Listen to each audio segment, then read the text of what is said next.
I'm Louise and welcome to day 1 and 2 of the Crafty Kit Company Needle Felted Advent Kit. Today we have days 1 and 2 in this packet with the rhyme which reads, "Round and soft with colours so bright, it greets the season with warmth and light. Hung on a door, it spins with care, a welcome to all who pass by there." I wonder what that could be. So today we're making a bobble wreath.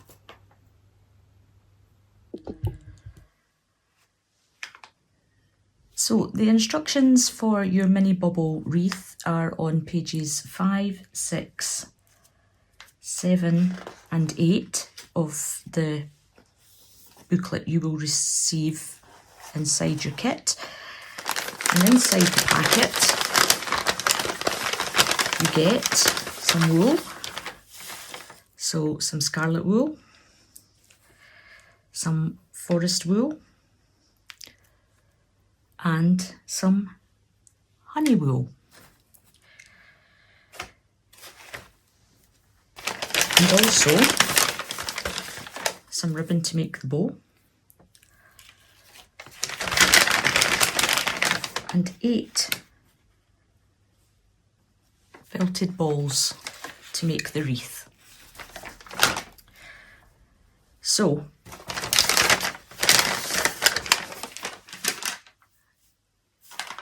each bobble has a different pattern. When I made up my wreath, I followed all the different patterns in the book to make up the complete wreath, and I also put it together just to match the picture in the book as well. However, it's your wreath. You can make any patterns you like, or you could follow the ones in the book. So in your kit, in your advent kit, you received a little organza bag, and that had your felting mat in it and some needles, which you'll need as well, and also some glue. Now I'm using my own big felting mat for this, and I normally put a piece of felt on top just to catch some fibres and protect my mat really. And the needle that I'll be using today is the blue needle, which is the fine needle. So I've already started the first one off and put the middle stripe in.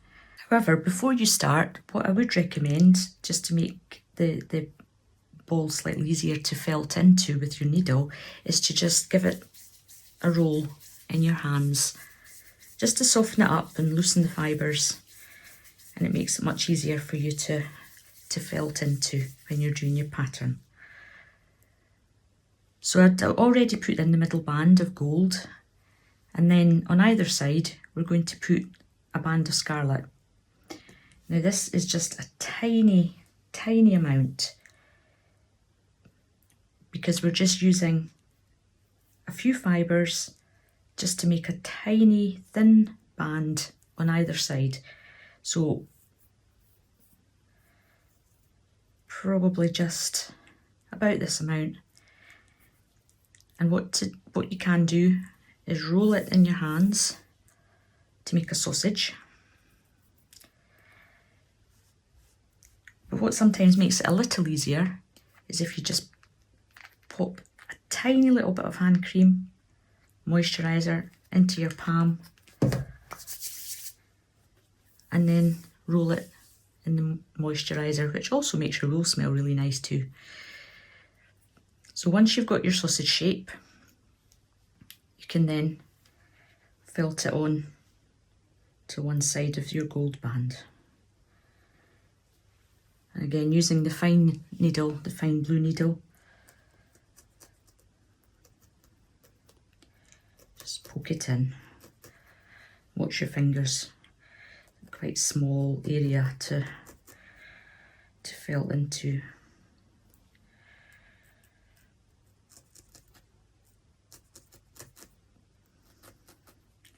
Just take it all the way around.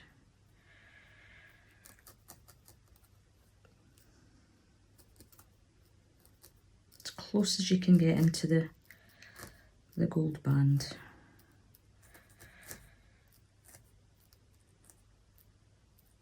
But don't poke right through to the other side.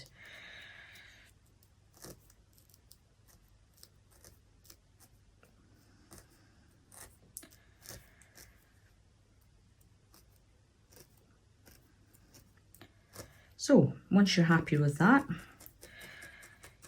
and you've done your red scarlet stripe on the other side, you can then put on your green, which needs slightly more fibres. It's a slightly thicker band, but not too much. Again, not too much, because a little goes a long way with felting wool. And again, if you want to use your hand cream to make a sausage,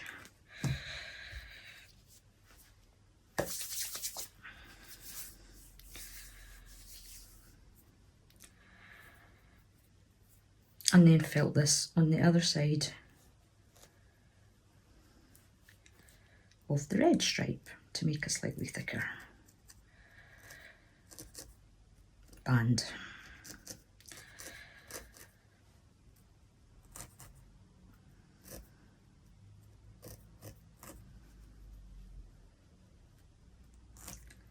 And then felt that all round.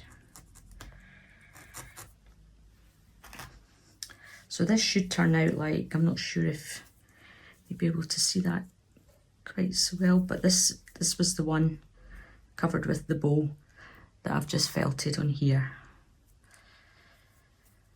So then just work your way through the 8 balls, different designs on each one, and once you have all your felted balls ready to go, you can then think about putting them together.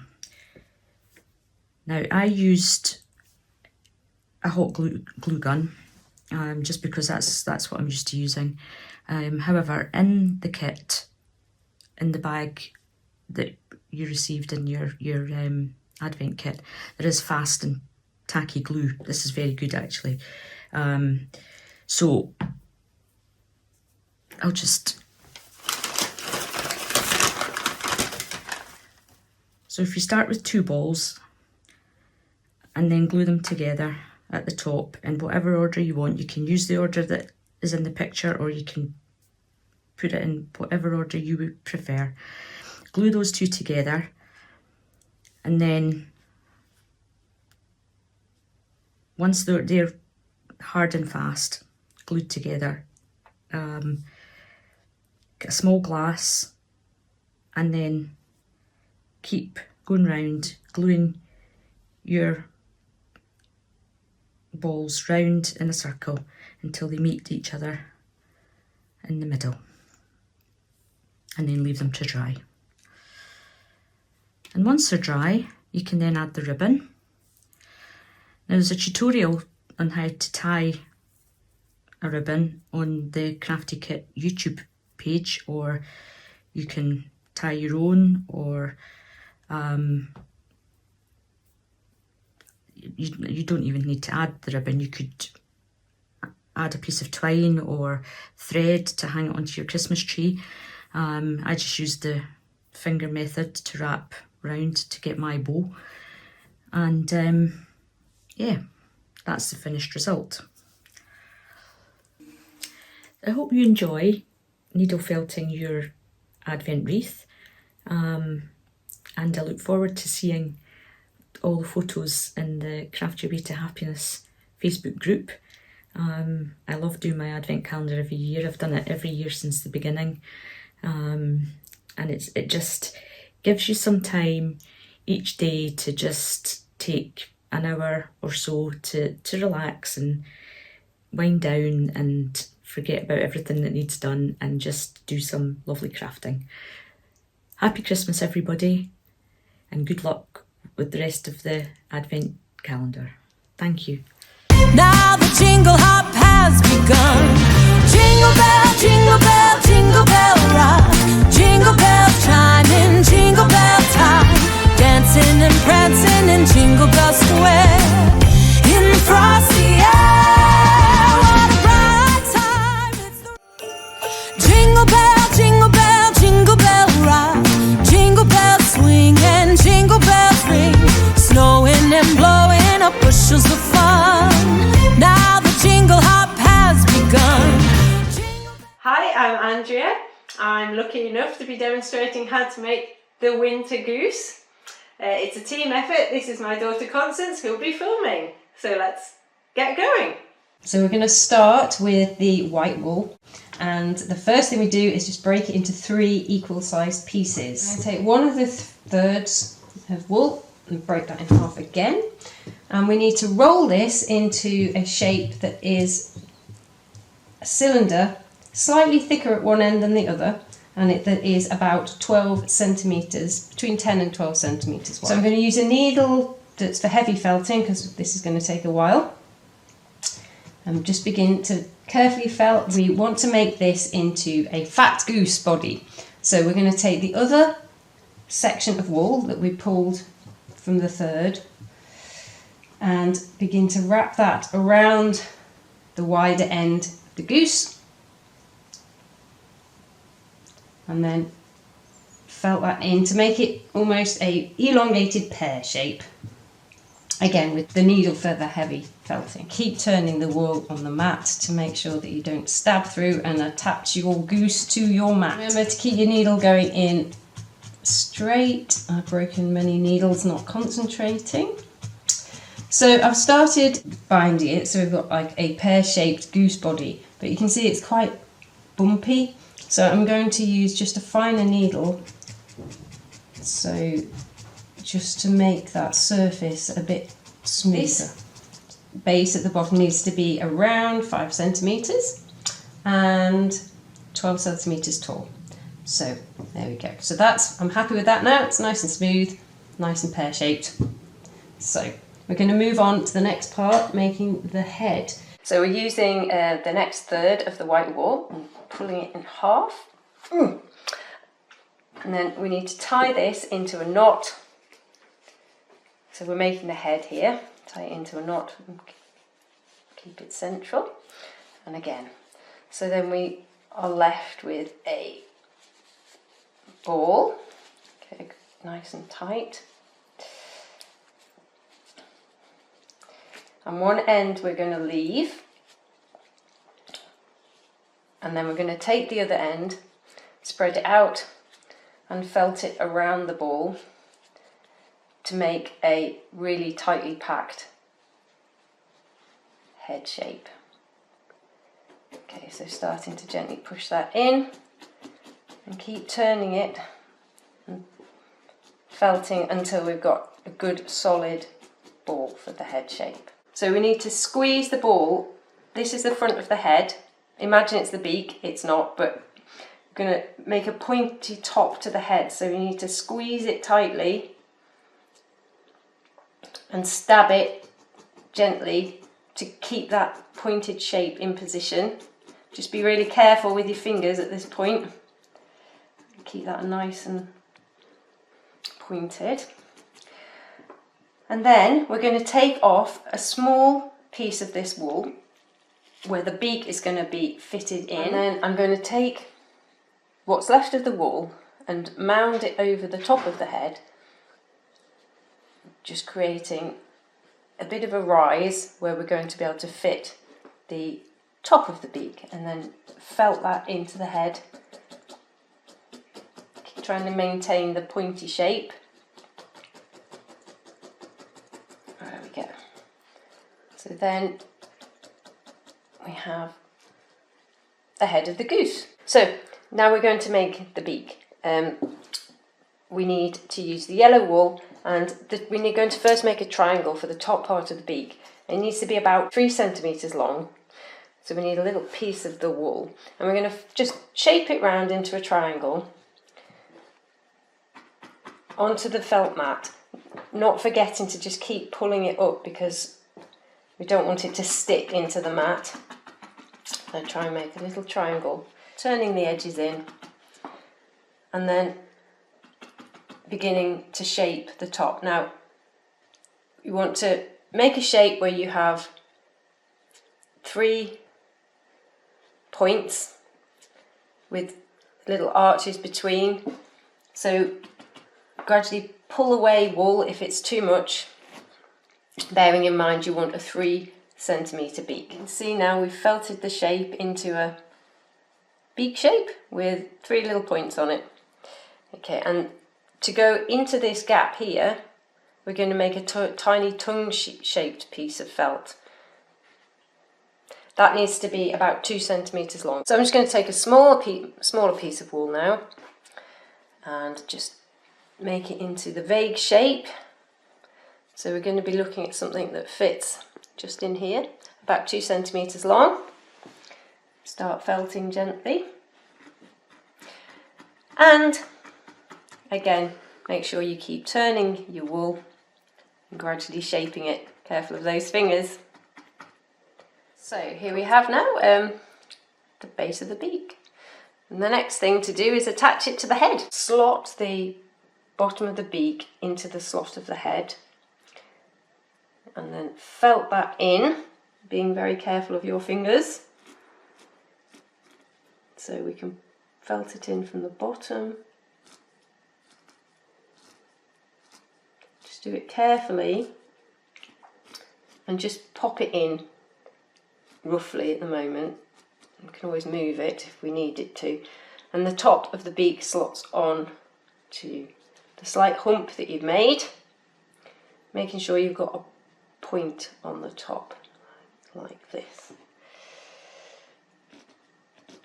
Okay, so do that, just tack it into place effectively with a few needle pokes and just have a look then what your goose looks like. And if you're happy, you can then carry on and felt that in. Could just pop in a couple of nostrils at the top to make it more goose-like. Okay, so now we need to attach the head to the body. So we need to pop some wool onto here so that we can felt the head onto the body. So I'm going to make a cross of wool and then firmly felt this into the base of the head, and then we need to make that into a good goose position and then carefully felt, watching your fingers, the goose's head into position. A little bit of time just smoothing out the wool and felting it on. So now we have the body of the goose with the head attached. So the next thing to do is pop on its eyes. Want to make sure that they're level. So I'm going to stab it through the head. If you pop your needle through one side, sort of mid-beak, and out the other, then we can make sure the eyes are level. And then if you move the needle around a little, actually you get a dent on both sides where you can then, you know where you're putting your eyes. So we need a little bit of yellow wool. I'm going to make a tiny circle, felt that into place on each side, and into the centre of that we're going to put a tiny dot of black. There we have a goose with 2 eyes. Okay, so now it's the wings and the tail. The wings are made out of a semicircle and the straight edge is around 6 centimetres. So we'll take off a piece of wool that's about that long and just begin to shape. We'll shape the edge and begin to fold in to make the semicircular shape. Watch your fingers and keep turning the wool so that it doesn't stick to your mat. And as you get towards the end, we want to be making a straight edge.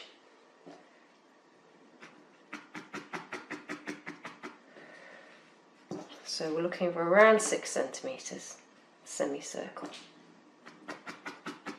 We've got the shape. We've got the end where we're going to felt it on. I just want to make this into quite a sharp edge by just rolling it down, making it clean edge, and the same all the way around. So when you're happy with your wing, then we need to make a second one to match, and also make a tail, which is a triangular shape, leaving wool at the top to attach it to the body, and its length is around 3.5 centimetres. So just using a small piece of wool and folding as you did for the wings to make the tail. So these now need to be attached to the goose. So we'll pop the tail at the back, and if we just lightly tack these into place, just while we check that we like the look of the goose and the wing there, and try and match the wing on the other side, gently tap it in, just watch your fingers again. There we go. I think I'm happy with that. So now I'm going to firmly felt the wings and tail into position. Now we have one goose with wings and tail. It's time to make his scarf.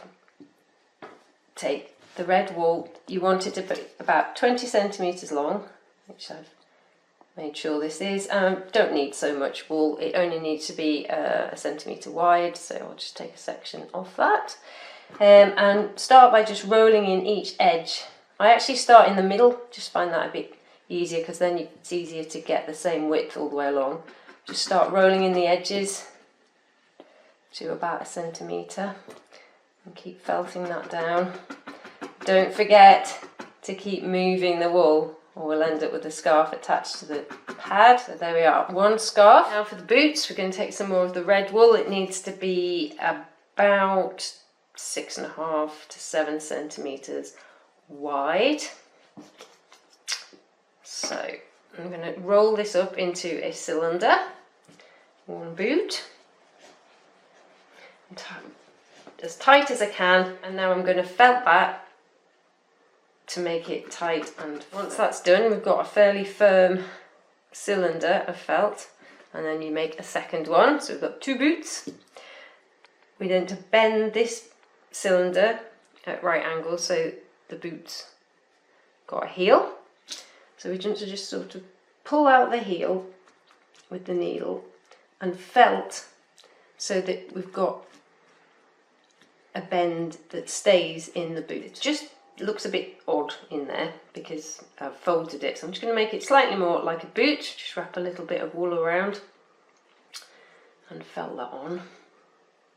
Careful again of your fingers. I've just put it on this white wool so you can see what I'm doing. It's my red mat. So now I'm just going to add a little white rim around the top of the boot. So I'm going to take a little piece of the white wool, roll it into a little sausage in my fingers, very thin, and then I'm going to felt that around the top of the boot to make a little white cuff.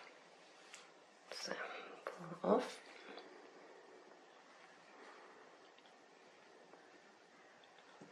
So my goose has got a little Christmas boot.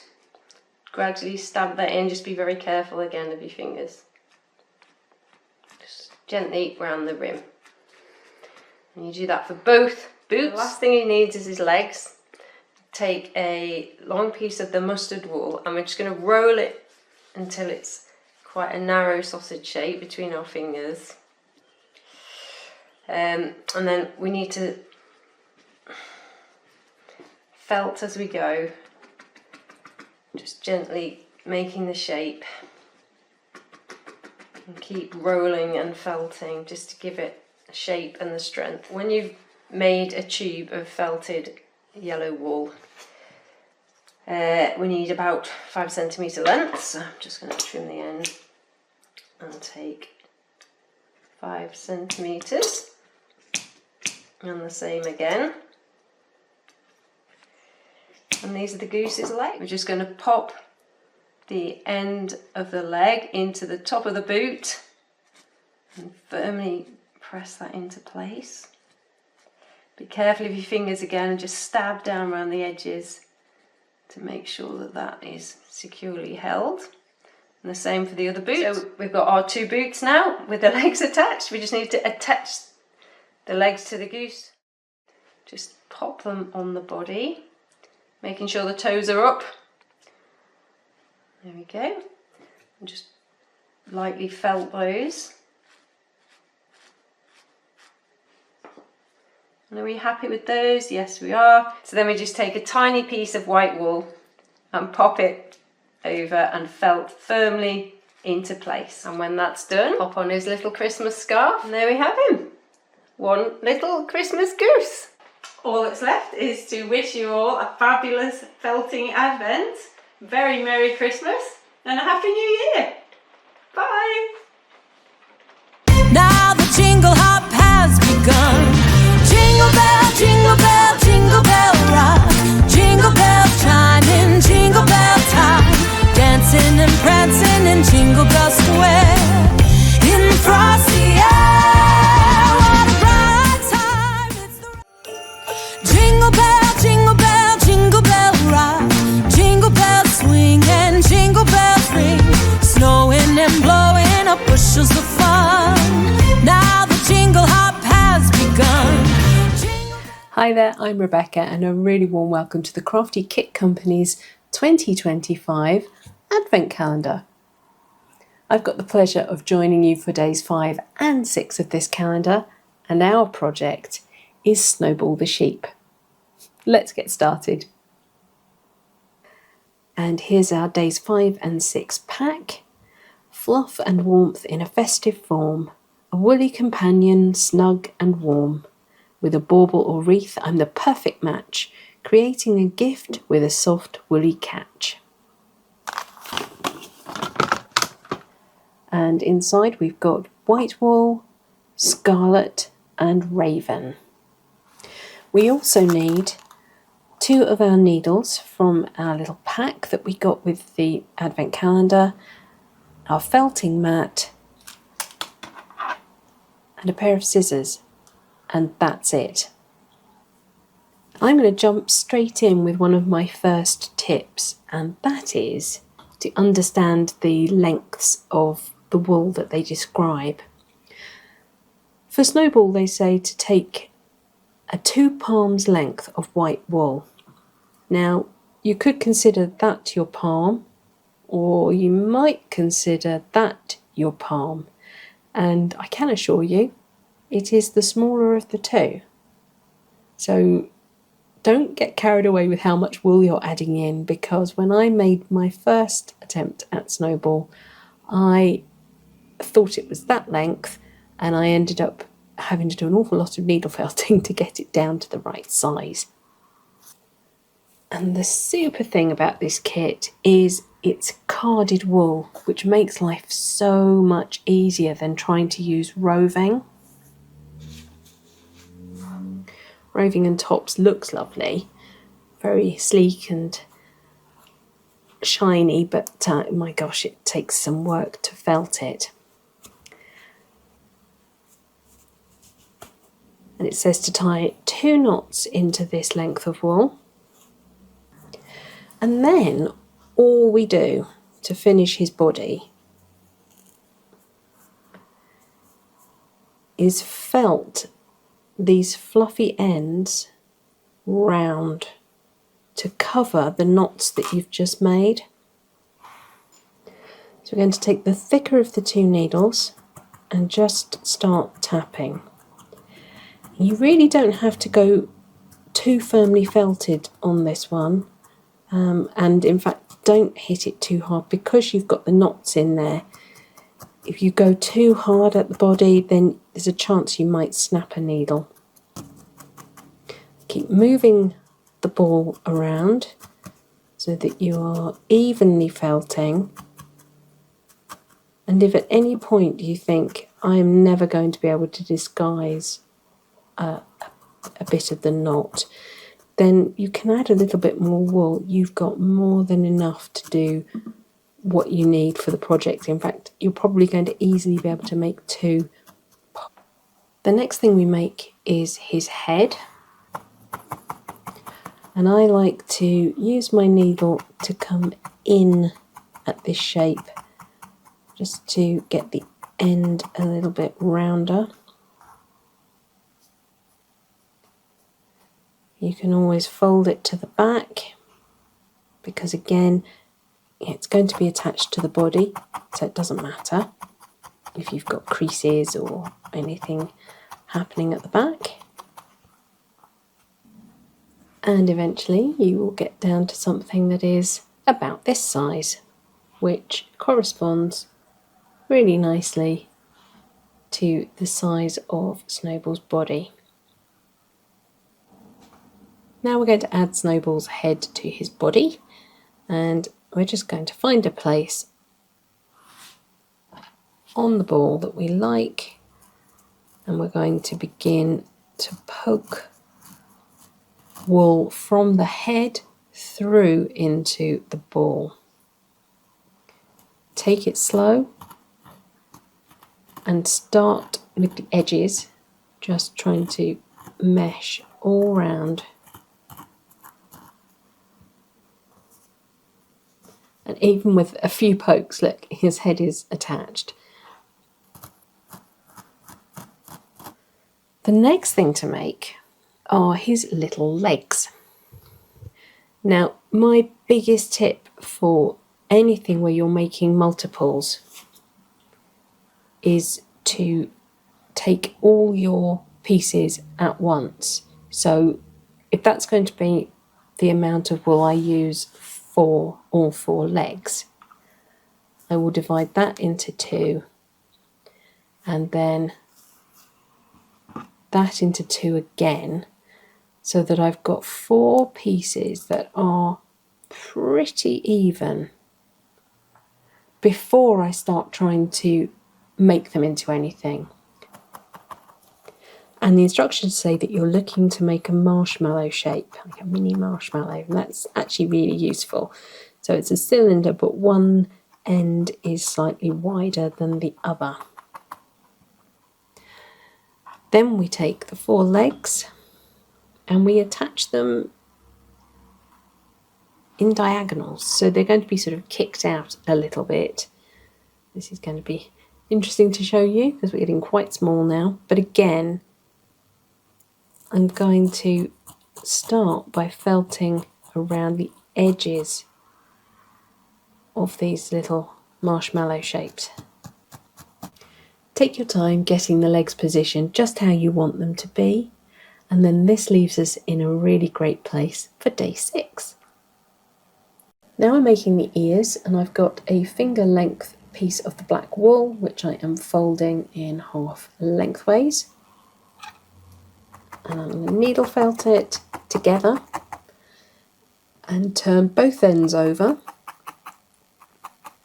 and start to round them out.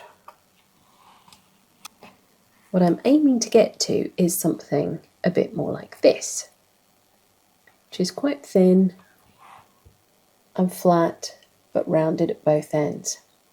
Now you might notice that this end is not as thin or as smooth as this end, and that's because when you're felting into the pad, you literally are felting fibres into the pad, and you get to this point where you almost can't get it any thinner or smoother. So I've been using a little piece of quite thin paper. You could use greaseproof paper, baking parchment, something like that, and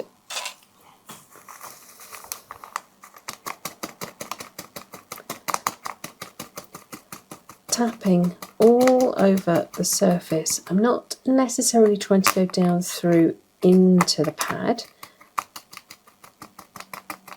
I'm trying to consolidate the fibres up above, and I can keep lifting it off the pad just to check that it is not going through, and if you keep working on that, you will eventually get to something that is nice and flat and smooth. You could also iron it, or you could use hair straighteners just to squeeze it together, but I think you get a really nice look by doing this paper method. Once you're happy that you've got them the right size and shape, you cut them in half and place them either side of the head. Now, I liked to actually fold my ears in half and then attach that to the head. I thought that looked a little bit more sheepy than that. I used the paper method to make the eyes because I found it kept them cleaner and you were able to get the smaller, flatter shapes much more easily. The next thing to add is his hat, and my big tip for this is don't felt this part too hard until you're ready to bring it round into a kind of droopy shape. When I made my first one, I made this really solid and it was really hard to bring this side down and then felt it in and make it look natural. So with this one I've left it a lot softer and I've got some nice creases happening to make it look like it's just fallen over naturally. And then we can take Snowball and just start felting. I did it behind the band just so that I could hide my needle pokes. I'm just using that to drive the fibres into the head and secure it on. Now, he is technically finished, but I thought my first one looked a little bit plain at the back. So I took some leftover green felt from one of the previous days and just made this tiny little holly leaf and berry bow for his tail, which I thought was really cute. This one's legs are on quite straight, but today's one has got much more flared out legs, and I thought, wouldn't it be really cute to put some Christmas ribbon around his middle, tighten a knot,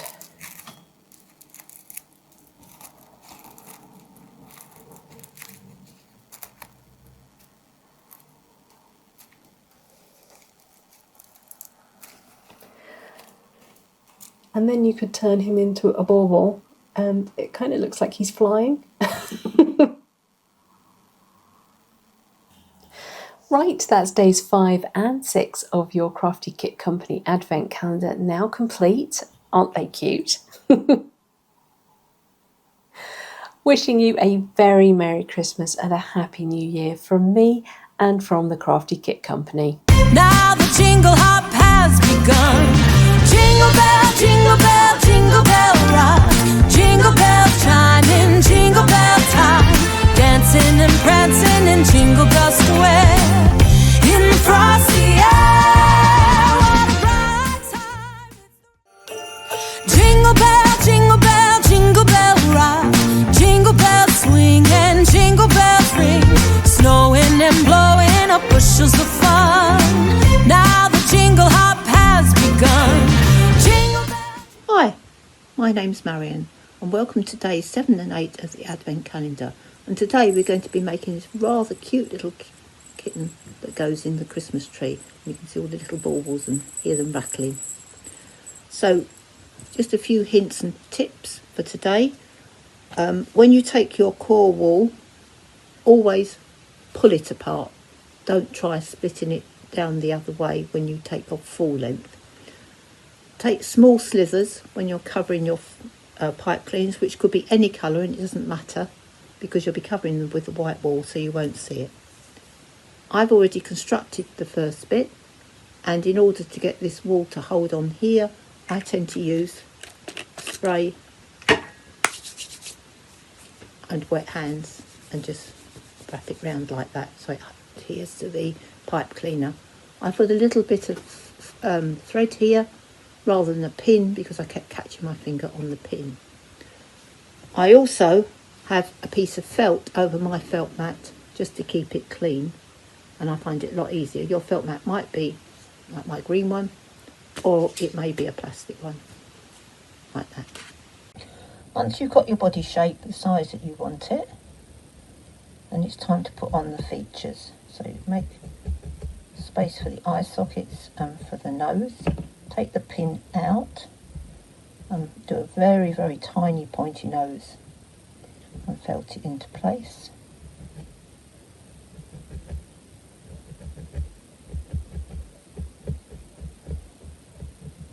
And then you need to put on some cheeks, and these are two, and I would always, when you're doing something where there's two of them, make sure they are the same size.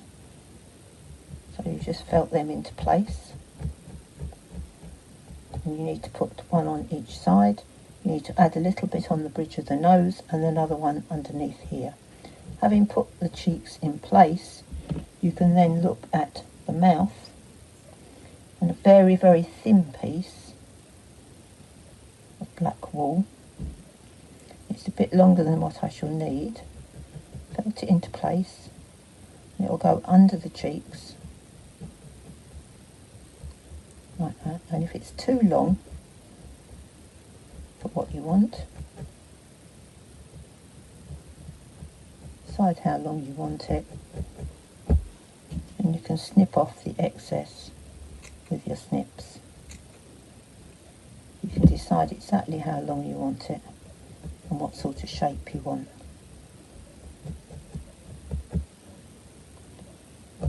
Then you need to add the black over here, or that side, both sides if you want, and then you need to add on your eyes. Again, make sure that they are similar size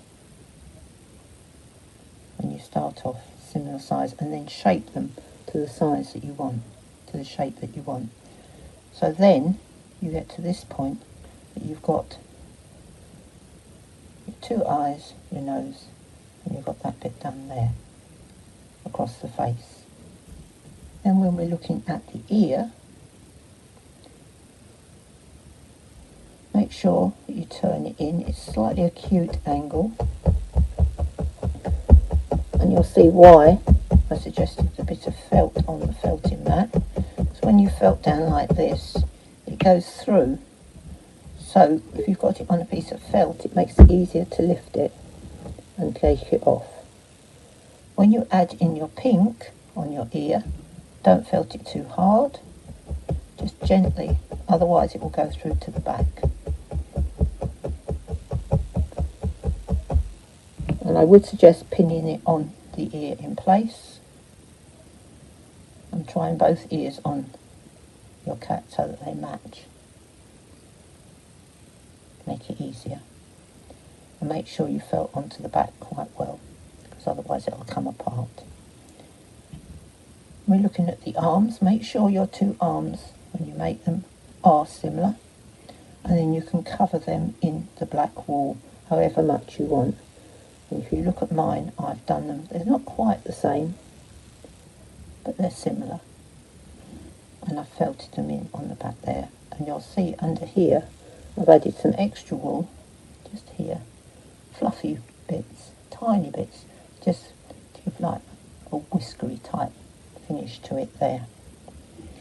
Now when you come to adding on the tannenbaum on the bottom of your, move him up a little bit, I found it easier to have, when you put it on, to have the bit of white wool and cut the merino wool. It doesn't work pulling it apart. It's too tough. It doesn't work. And if you have a little bit of white wool just to hold it in place, it seems to work better. Because when you've finished, you're going to turn that bit over, and then I would felt it down like that to make it so it holds together. So you can start to see your little Christmas tree cap coming together. When it comes to the bead beads around the neck here. Quick tip, you take your beads, I'm doing it with a bigger bead than I would use on the cat. I'd tie the first one on so it doesn't come off. Thread on all the rest of them. Fix it round the cat's neck. So fix it round the cat so it goes right round. When you've got it to the right size, keeping it on the cat's neck, and finish it off by taking it through the first bead, knotting it off, make sure it doesn't come undone, and then threading your spare thread, both ends, threading it back through a couple of the beads and then cutting it off. That way it won't come undone, you haven't got any unsightly bit. So do both of those. When it comes to the bauble, my bauble's just jumped, I've got a second one. I take it through, I've got some nice silver thread here, I double knot it.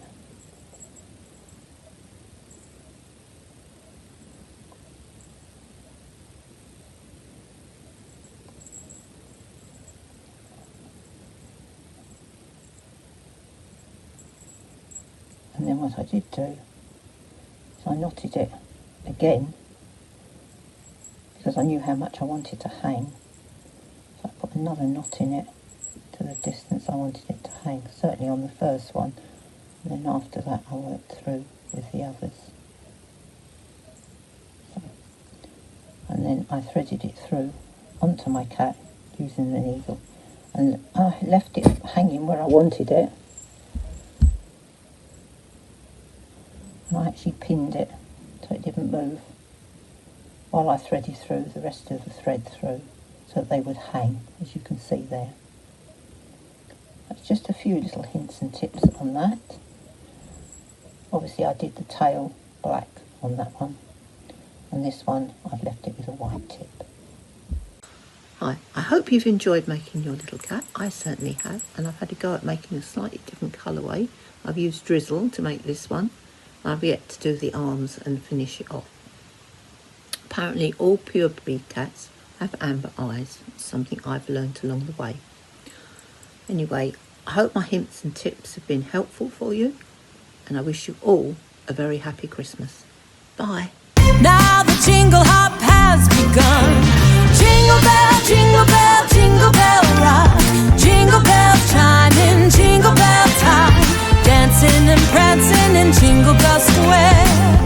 In the frosty air, what a bright time. Jingle bell, jingle bell rock. Jingle bells swing and jingle bells ring. Snowing and blowing up bushels of fun. Now the jingle hop has begun. Jingle bell. Hello and welcome to days 9 and 10 of our Advent kit for 2025.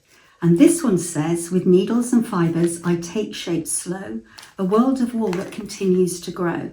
Layer by layer, the picture appears, a wintry landscape to bring festive cheers. And we are looking at pages 31 and 32 of our Advent kit book. And what we have in here are some lovely wools. So we have some white wool. We have aqua wool, raspberry,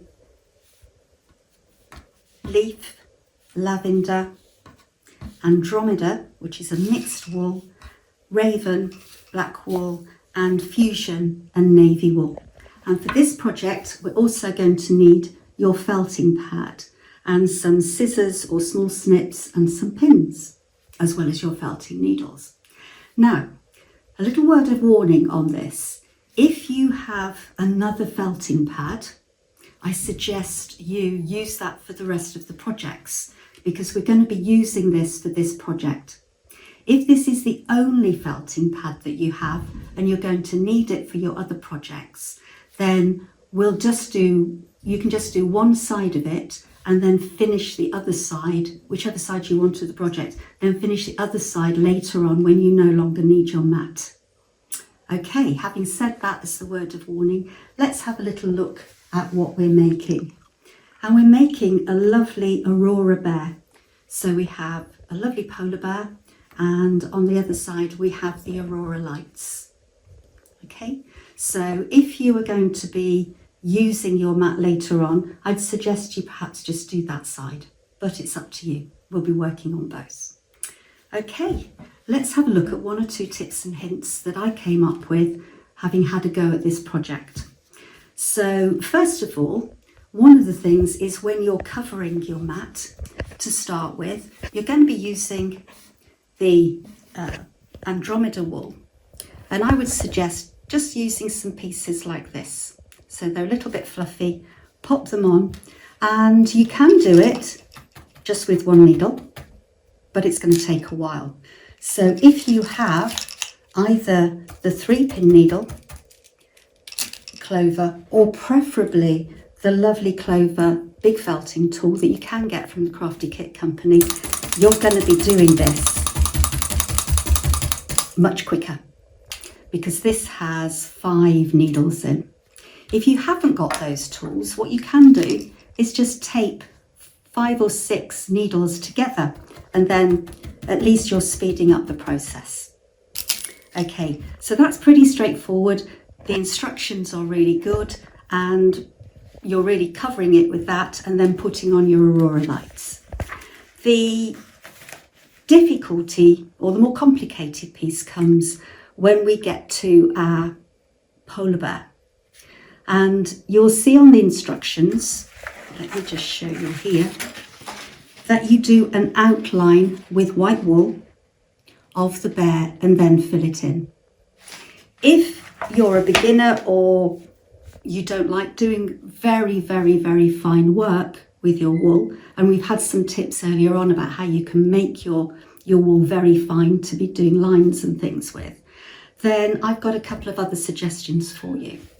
One is, and this one worked really easily, that you cut your bear out, leaving a silhouette of a thickish piece of card.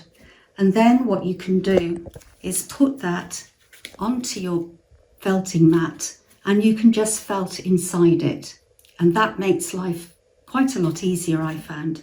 And one of the ways, if you haven't done that process before, is to do round the edges, but just fold your wool over like that, so you've got a nice clean edge, and then just felt that in gently like this, because it gives you quite a nice clean edge. And you can do that all round and then just fill it up, being careful not to stab obviously the cardboard and spoil your needles. And then you can just take your pins out and there you are with your polar bear. And you can just tidy up any little loose edges as you go. If that isn't to your liking, you can also go for a mixed media approach. And here's one I prepared earlier. And you could cut the polar bear out of white felt. Just put your polar bear on the white felt, cut it out, and then you could use 2 strands of embroidery thread just to put on the details. And you can either sew that on, or to make life even easier, you can just glue that polar bear into place. So there are 3 other options for you if outlining it with very fine strands of the white wool is either a little bit complicated for you, or you'd just like to do it a little bit quicker. So hopefully those are useful. Again, another little tip, when you're doing the back, you're doing little tiny pieces of wool again to make the dots of the northern lights. If you'd like to make life again easier, you can just put some white-headed pins in. Look how easy that is if you don't want to do, and actually very effective because they stand out a little bit. So you can just pop those little white-headed pins in. So I hope you found those tips useful. I hope you enjoy the project as much as I've done, because I think it's absolutely beautiful and a lovely way to actually use felting mats up when you've got quite a few, as I've got. It only remains for me to say I wish you a very Merry Christmas and a Happy New Year and lots of lovely Christmas crafting. Now the jingle hop has begun. Jingle bell, jingle bell rock. Jingle bells chiming, jingle bell time. Dancing and prancing in Jingle Bell Square. In the frosty air, what a bright time. Jingle bell, jingle bell rock. Jingle bells swing and jingle bells ring.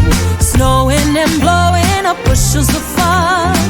Now the jingle hop has begun.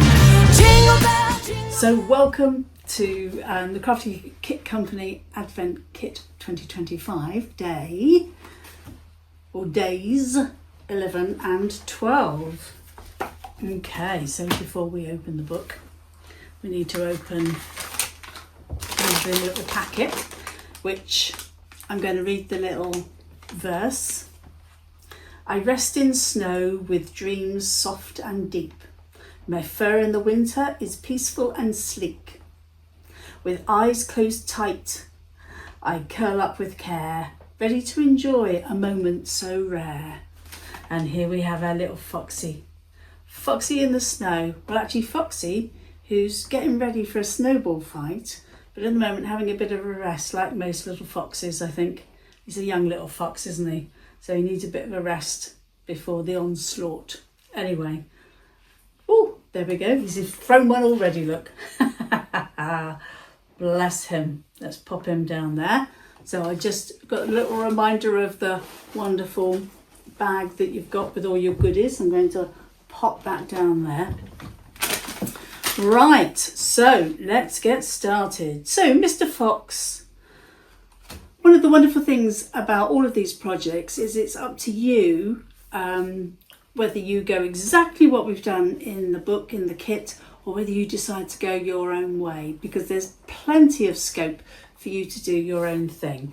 So with our little Foxy here, obviously I've done him with his eyes shut, but you could easily add some up, one eye open with him having a little look around, or both eyes, that's up to you.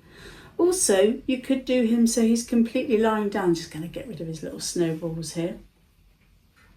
I'm not going to take his head off to demonstrate it, but if you actually didn't put the body down and just had a little head resting on the tail, you'd have him all snug, curled up and asleep, which is another way of actually doing it.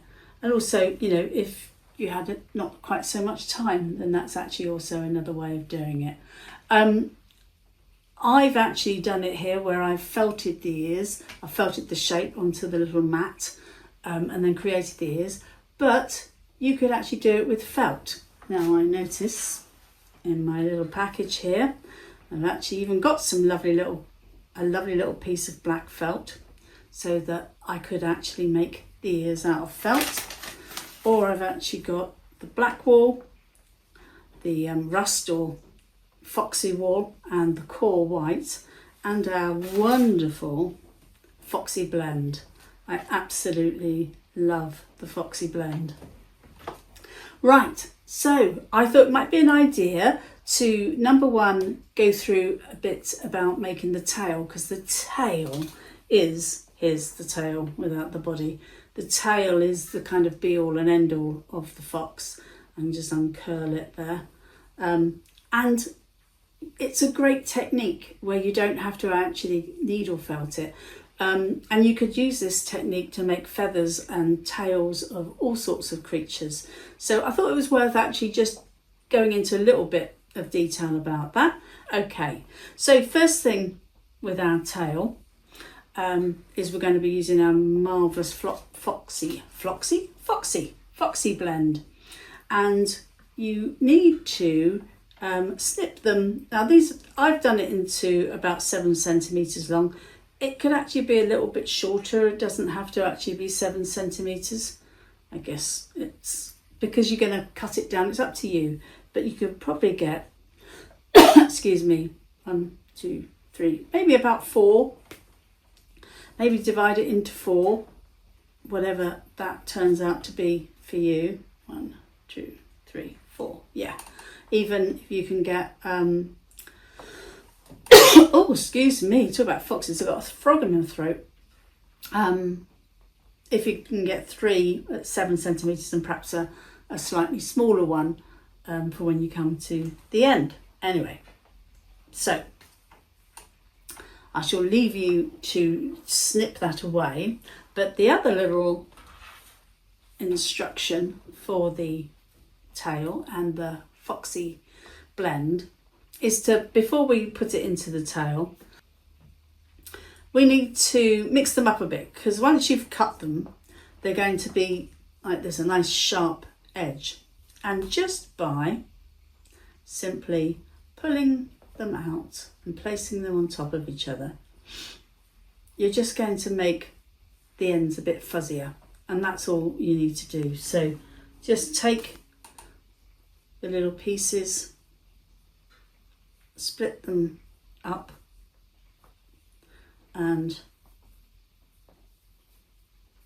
loosen them up a bit, and just separate them, and it just gives it that less harsh, softer edge. There we go. Before you start on the adventure of the tail. Okay, so you need to take your wire, unwind him because he'll be in a nice little loop in the package, put it out straight and then fold it in half. Okay, now it's lovely soft wire, but you might need a pair of pliers if you find that you really can't squeeze it shut or twist. That would help, but normally you should be able to squeeze it so that it's shut. Okay, so what we're going to do is we're going to create the nice little white end and then all the lovely fluffy fox leading up to it. So we're going to take some small pieces of the core, the white, just pulling them off. Let's keep them fairly short. So I'm just doing that folding action again. Keep them short. Keep them nice and short. And I believe in the instructions I say about 5 layers of the white, but to be honest, you can do as much as you want. You know, you can do it smaller or you can do it bigger, completely up to you. But really what I'm doing here today is to just go through the technique, because if you've never done this before, sometimes it's easier if someone actually shows you than if you see a picture or in the text. Okay, so you've got your wire, you've folded it in half, and now let's take a piece of the white.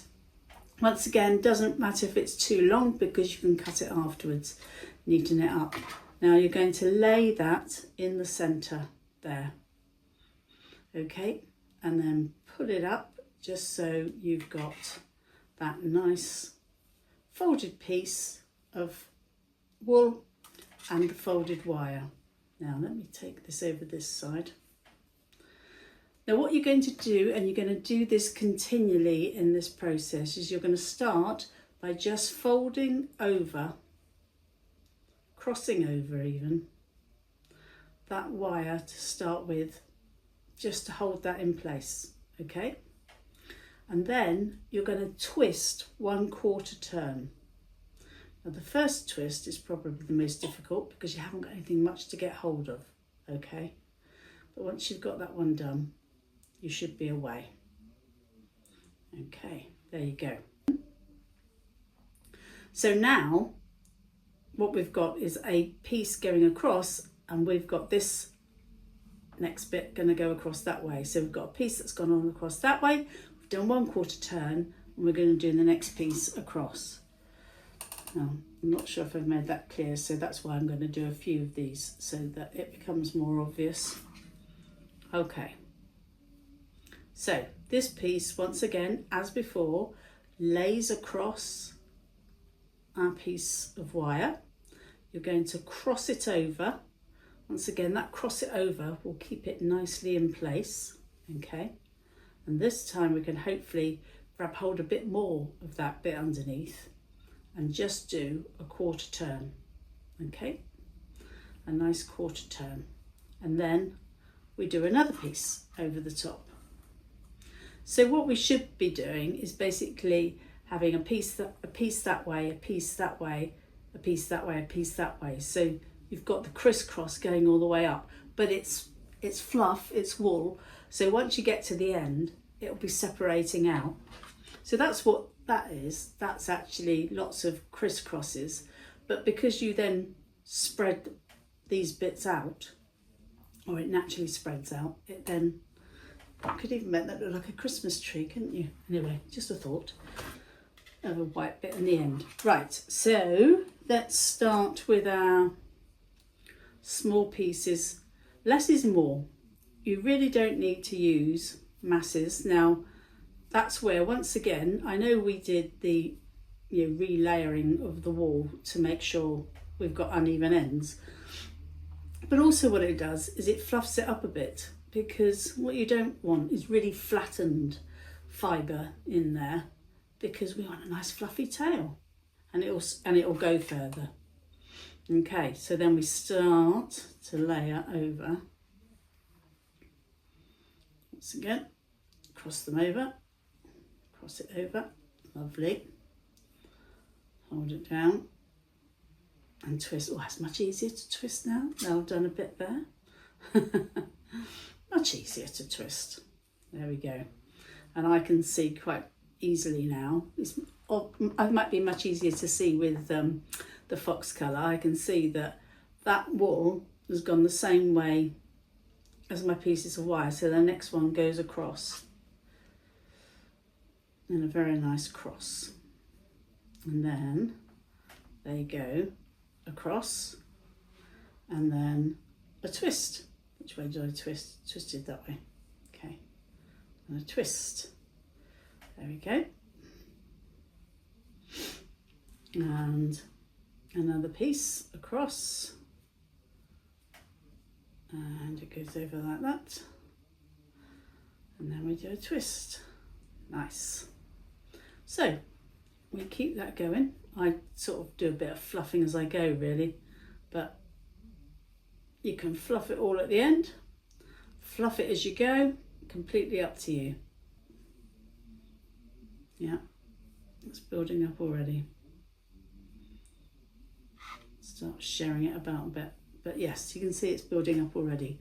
But it's a classic case of lay it over, cross the wires over, 1/4 turn, lay it over, cross the wires over, 1/4 turn, and then you get your rather lovely tail at the end. So I believe it tells you in the instructions how far down to do it, and then you've got, make sure you leave a little bit at the end, because this is what attaches into Mr. Foxy. Okay, so any questions, then please do ask underneath here in the group. So I just want to quickly say, when you do your bend of the arms and you felt into the centre there to make that nice and bent, what then tends to happen is you get a bit of a gap here. So what I do is I take my needle all the way through, so that I've got the really strong end of the shaft through, and then I pull it out a little bit with that. You can do it with anything. You can do it with a needle, you can do it with your fingers, but just sometimes it helps with your needle to do that, just so that you can fill out that. So you're pulling out the elbow basically. So take it in, pull it, just to fill out that elbow. And then I just wanted to talk a little bit about the ears, because you can either, I think I might have done a little Blue Peter piece here, cut a little piece. You need two, because there's 2 ears. So you might have cut a piece of the black felt, or, which is always my preference, is to actually felt that shape flat down on the mat. Okay, so I'm not going to spend the time doing that, because the instructions tell you exactly how to do that. But just remember that when you felted something on the mat like that, and when you take it off, if it's too thick, put it between your hands and give it a good, build up a bit of friction and get it nice and flat. And if you need to, you can iron it, or my preference is I've got some hair straighteners, which I use to actually flatten it down, and that will give you, if you need to then just lightly snip around the edges to make it nice and neat, you can do. The reason I like to, I prefer to use a piece that I felted myself is because it's a bit more flexible. You can't obviously stretch any fabric really, because it's not going to be stronger than you are, but it just gives me another way to actually do that. But this is perfectly doable as well. Now it seems like it's quite a weird shape, but as you will see in the instructions, I'm just going to demonstrate on Foxy here, who's already done, is that ear goes round there and round there, which fits perfectly in that shape, and it enables you to felt this down properly and around to get that shape, and then you put the foxy colour, rust colour, over the top to hide all these extra bits here. And as I say, you can do that with the piece that you felted yourself or with a piece of felt, and then you add the little white bit in the centre there just to give it realism is not the word I'm looking for, but just to give it that extra bit of fluff. In fact, if you look at my little fox over here, he's got a nice bit of white in his ears as well. There you go.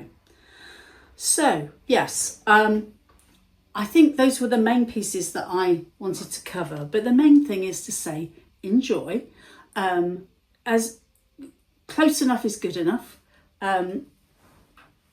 It's about creating the shapes, and then the next stage you'll be refining it, you'll be adding more. If you feel like you go wrong, because there's no such thing as going wrong, if you feel like you're going wrong or you want to change something, then you can either pull it off or you can felt it more in. If you need more help, come into the group, ask, tag me, Stephanie Lester, and ask away, and I will either answer in text, or if I need to come on and do a little video to show you, I will do that. Okay, now I personally love a fox, and I think he's gorgeous, and I think I'm going to be making a few more of these before Christmas. But anyway, I hope you're enjoying the Advent, and I hope to see, well, I will see you later in the month when I've got another one to show you, which I can't possibly tell you about. But meanwhile, Merry Christmas, and I'll see you then. Now the jingle hop has begun. Jingle bell, jingle bell, jingle bell rock. Jingle bells chiming, jingle bell time. Dancing and prancing in Jingle Bell Square. In the frosty air, what a bright time. Jingle bell, jingle bell, jingle bell rock. Jingle bells swing and jingle bells ring. Snowing and blowing up bushels of fun. Now the jingle hop has begun. Jingle bells. Hello, my name's Janet Peters, and I'm going to be showing you how to make day 13 and 14 of the Crafty Kit Company Advent Calendar 2025. So you have a little parcel, and there's a little poem just to help you guess what's inside. I'm hidden away, but leave a hint of cheer, a sign of someone who's drawing near. A pair of boots that come with a jolly tune, bringing gifts under the light of the moon. So we just open that up, and inside there's lots and lots of wool. So don't panic, they're very generous with the wool. So we've got the fox wool, chestnut, black, red, white and yellow. So using the fox wool, you make this into a cylinder shape, and this is for, as it shows you in the instructions, which are very clear, and obviously there's a little picture there to show what we're making. And you're making this piece first. I found it very easy project to split into 2 days by making the chimney on day 1 and then the Santa on day 2. So for the chimney, obviously, I'm sure you're all familiar with this by now. Just simply making the wool, tightly bound it round, and then needle felt it into place like that. So once you've created the cylinder, you will find that you need to do a little bit of pushing and as you're needle felting to get it into the square shape as in the instructions, but eventually you will. And then the next bit is to take some very, very small pieces of the chestnut to make the cement in between the bricks. Now I've actually used black because I found that on the video it just didn't show up if I used the chestnut, but obviously at home you would use the wool that they suggest. And then finally on day 1 I made the snow on the top here, and I have added, for a little tip, I've added a little bit of Angelina fibre to make it really sparkly. I think you can probably see it sparkling like new wool. So that was my day 1. I also used the snips just to trim off any loose fibres that might be sticking out so that it's nice and smooth, or you could gently press this using an iron, but obviously be very careful and use the iron on the wall setting with perhaps a little bit of steam. So that's day 1 completed, and for day 2 I made the Santa. Now again, I did add a little bit of my own little handy hints and tips, and as you can see he has got a little extra bit on his tummy just to make him look a little bit more as if he's eaten plenty of food. And as the instructions suggest, you make the cylinder shapes first, and then you make the little boots at the end. And I've actually added a little bit of white wool to the top of the boots, but that isn't in the instructions. That's just something that I decided to do. And again, you can use the snips to trim off any excess fibres, or you could use a small pair of scissors. And I think that's probably easier on the boots and things like this, which are very delicate. Rather than trying to press with a steam iron or anything, it would, it's much easier if you're using snips. So I really enjoyed making this project. It was great fun, and I'm really, really pleased with the results. If you do have any problems, as it suggests in the instructions, just needle felt the base a little bit more to make it flatter. But I didn't have any problem with him standing up. He stands up quite nicely like that. So I hope you don't have any problems either. And the other thing, obviously, there's such a generous amount of wool in the parcel, what I suggest you do is, if you have a small, a spare tin or anything like that, I've cut off some kitchen roll hole middles, and I've made myself a nice little box to keep all the little spare little tiny bits of wool that's left over when I've been making these advent projects, because obviously there are, do get little bits left over at the end and it's a shame to throw them away. So that's how I store mine carefully. Okay, I hope you've enjoyed watching the video. Thank you for watching, and I look forward to seeing the results of your little chimney Santa on the Crafty Kit Craft Your Way to Happiness page. I wish you all a very happy Christmas and best wishes for 2026. Now the jingle hop has begun. Jingle bell, jingle bell rock. Jingle bell chiming, jingle bell time. Dancing and prancing in Jingle Bell Square. In the frosty air, what a bright time. Jingle bell, jingle bell, jingle bell rock. Jingle bells swing and jingle bells ring. Snowing and blowing up bushels of fun. Now the jingle hop has begun. Hello, my name's Jules, and I'm going to be showing you how to make days 15 and 16 from your book, which is this absolutely lovely hot air balloon. There we are, you can see it there, there's little jingly bells on the bottom. I've been needle felting for almost 4 years now, and although now I tend to really enjoy making 2D pictures and wet felting, I still do like to do the odd kit, and I absolutely love the Christmas advent kit that the CKC do. I think this is my third one, maybe my fourth, I can't remember, but I absolutely love doing them. There's always something really lovely to make. So I hope you're enjoying it as much as I do, and without further ado, let's get started. So let's put my camera there.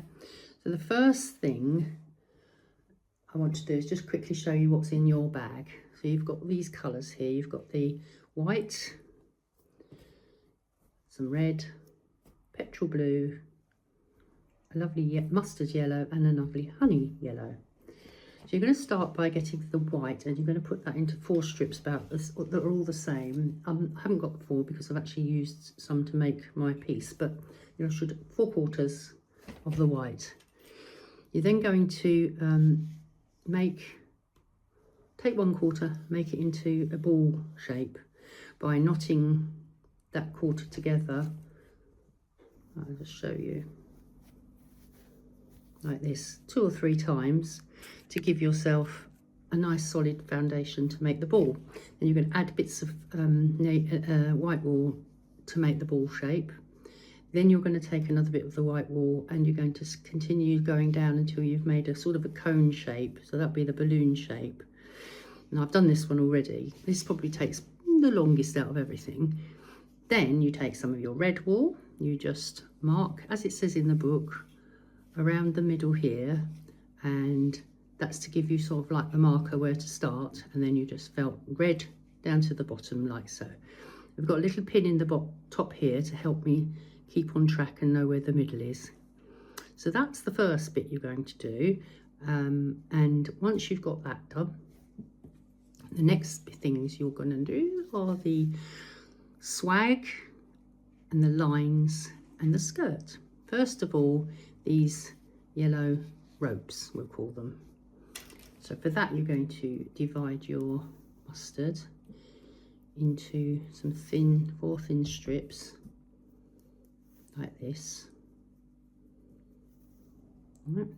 And that's 3. And all you're going to do is roll these thin strips into a sort of tube shape like this. Okay, so roll them until they're quite thin. You can pull it out a little bit as well if you want to, just to make it thinner. So when you're happy with how thin that is, just going to, you do that with all 4 obviously. Take the pin out for a minute, put your finger there, put one over the top like this. Let's get where's my needle, there we are. Then just felt it into the top and go all the way down. I'll just hold it in place there, felting it in. As you do so, you can just turn it a little bit and just so that it makes it thinner till you get it to a nice thin stage. You can always pull it out a little bit more if you need to as well, but you just do that at the other side as well. I've got some extra bits at the bottom, but you can get rid of those until it's nice and thin. Like I say, I twist it round, that helps a bit as well. If you twist it like this, make sure it goes straight, doesn't wave across. You do the same here. So you've rolled this one up, you do the same across here, and then again you do another one there and one there. So you'll end up with this, should end up with this. Okay, going all the way down, felt it in nice and securely. Next thing you're going to do, let's move that out of the way, is the swag. So again, with the swag, you just separate this. It says into 3 pieces, but obviously I've got 2 here now, but 3 pieces. And you're simply going to put this around here. So you just go around until you've got it even. Just take that off. Again, you just felt it into place. maybe a bit more like that. You want it to be even anyway, so when you're happy with that, you can fiddle about with it for a bit, and you're just going to line up the blue with the yellow rope and just needle felt there. Pull it together a little bit like this while you do it. And again, you do the same with the next piece of yellow, like here. I haven't got that there, obviously. And you carry on going all the way around at the point where the yellow is until you've got that all done with the swag. Try not to mess about with the bits in the middle too much because you want them to be puffy. Once you've done that, you take a little bit more of your yellow, and all you need to do with the yellow is felt, oops, over the swag to basically make these two bits join up.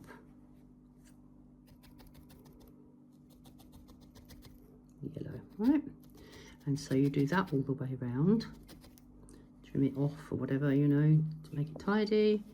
But there you go. So as I said, that's all of this bit here. Okay. Now, the next bit is the skirt.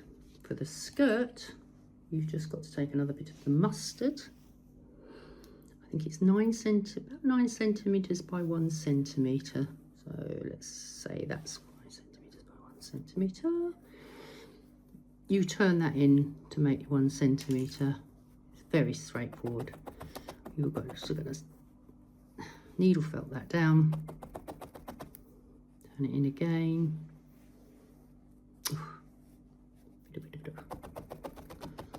Keep doing that until you're happy with that nice strip that you've got. Oh, there we are. And then I'll leave that there. You're just going to make that into a circular shape and sit it on the bottom of the balloon, like so. Now mine it does stand up actually, but it's quite nice if it can stand up because it's, there we are, standing up. So that's the top bit done. Oops, the dog's just got hold of my wool. The next bit you're going to make is the basket. Now the basket you make by felting another bit of white into a cube shape. Not too difficult to do. You basically get a piece of the wool and you just stab and stab and stab, just shaping it as you go along. If you can see what I'm doing. So as you're doing it, you're shaping it, and that you need to be about 2 centimeters by 1 centimeter. Once you've done that, you get the honey wool, piece of your honey, cover the base of it and all around the cube with the honey wool. Then you're going to get another piece of honey wool, make that into, maybe that's not quite enough actually, make that into, roll that around like you did before, like that, to the edge, and then you'll be adding that around the edge here, felting it on. It's a little bit tricky, but it's not too bad.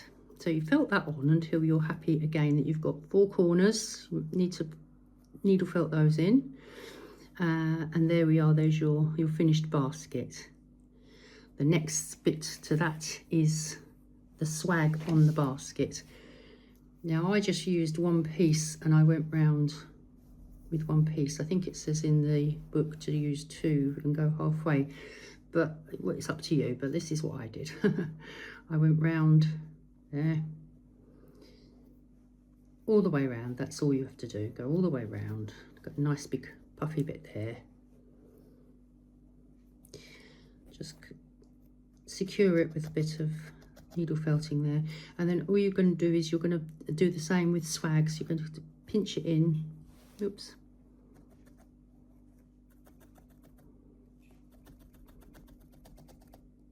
This will be in the middle of each side, if that makes sense. It takes quite a bit of needle felting, this one, because there's quite a bit of swag on it. Do that on that side as well. I've got a bit of honey or something in that one, don't know. I'm just doing this quickly so you can get the idea, but you need to felt it in quite well, obviously, to make a swag shape. And you should get, whoops, each side should have a nice bit of needle felted in the middle. Oops. And see, that does need more to do with it, but I'll just wanted to show you how you get the effect. And there we are, you've got swags on each corner. And here's one I made earlier. And here's the original. So there. I've actually used a little stitch of gold thread there, which I'll come on to in a minute, just to sort of make it look even more swaggish. So now what you're going to do is you're going to join the basket to the top of the balloon, sorry. And to do that, you take some of the gold thread. Here's the gold thread. You take one strand off that gold thread. You see it's in strands like that. And then you thread a needle, which I did earlier, because otherwise it'll take me forever to do it in front of you. Tie a couple of knots at the other end.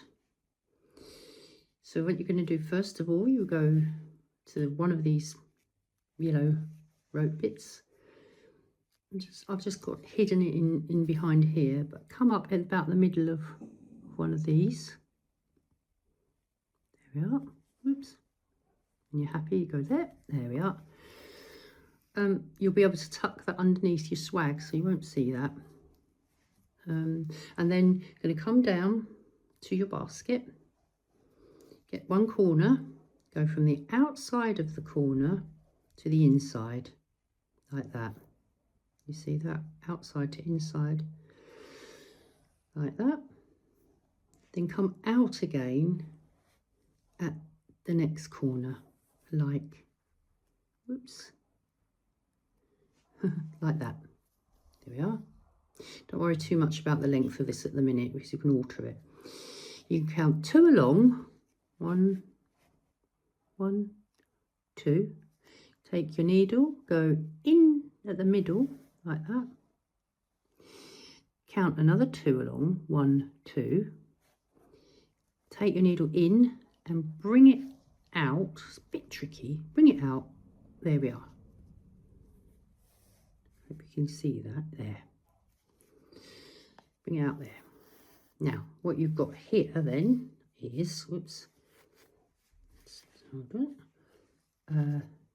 one side of the balloon is attached, like that. Take this one back down again to the third corner, once more in from the outside, like that. And then on the last corner, out from the inside, out from the inside on the last corner, whoops, like that. Okay, so you've got 4 there. Right, now you take it up again to miss 1, next one, and there we are. Now you're going to be going into here, and then what I did was I just went down to the bottom here, just so that I could get the length I wanted on the basket. Okay, so you'll notice that you can actually adjust these. I've still got my needle in. Oh, it's come out actually. But never mind, because what you need to do is you just need to finish off neatly by like sewing it in underneath the swag. And there it is. Okay, now you are ready to decorate your hot air balloon. So let me move myself up here because I'm nearly finished now.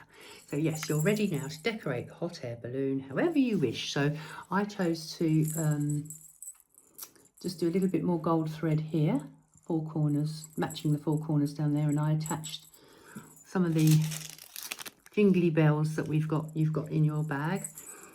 And then I did another 4 hanging down from the swags, and like I said, I put a little bit of gold there just to sort of enhance the swags. And that basically is it. Oh, and then the last thing you've got to do, obviously, is to make something to hang it from. So you get another bit of gold thread, sew it in, sew it out, tie a little knot, and there's your Christmas hanging hot air balloon. You can still mess around with these, by the way. So there you go. I hope you all have a very happy Christmas, and I hope this made some sense to you. Now the jingle hop has begun. Jingle bell, jingle bell rock. Jingle bells chiming, jingle bell time. Dancing and prancing in Jingle Bell Square. In the frosty air, what a bright time. Jingle bell, jingle bell rock. Jingle bells swing and jingle bells ring. Snowing and blowing up bushels of fun. Now the jingle hop has begun. Hello, my name's Heather, and today is the 17th of December. For the next couple of days, we're going to be making these pretty pine cones. I'm going to talk you through how to make them now. So the first thing we need to do is cut our felt into 8cm squares. Now in the instructions it says to use a ruler or a measuring tape. Now you could use a rotary cutter like this. This is really good if you need to cut lots of pieces of felt all to the same size. It is good to use it with a metal ruler and a cutting mat, as you don't want to cut into a plastic ruler. Or you could just use a measuring tape like this one, a pen and some scissors to cut out the felt. Now these are the scissors that I use to cut out felt with, as over time felt can blunt scissors, so it is good to have a specific pair of scissors for cutting felt, for example, a different pair of scissors for cutting paper. So from the strips of felt included in your bag, you want to cut 3 sand squares and 3 of the marl grey squares. Now you want them to be at least 8 by 8 centimetres, but your felt in the bag might be slightly bigger, so you could fold it into 3 and cut them into 3 even squares instead. When you open your tube of glue, you will find 3 of these nozzles, which are completely closed off at the top.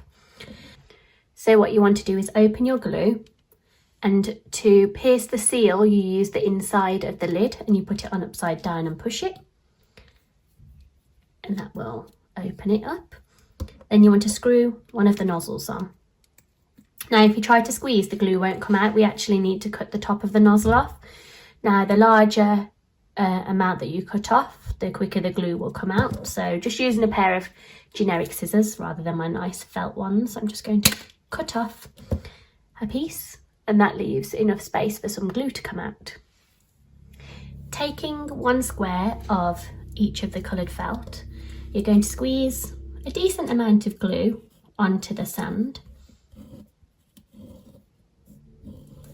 And you can either use the nozzle to sort of spread it around, or you could use a business card or an old credit card. I've just got an old voucher here that I'm just going to use just to scrape the glue around so we've got more of an even coating. You do want to try and get it right to the edges where you can.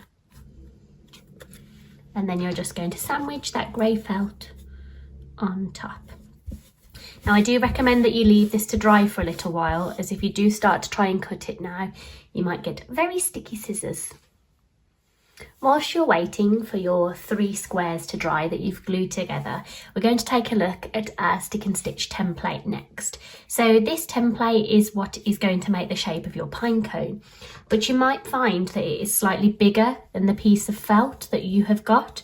So what we're going to do is we're just going to use some scissors and we're going to cut down around the template, around the outside of it, just to make it slightly smaller.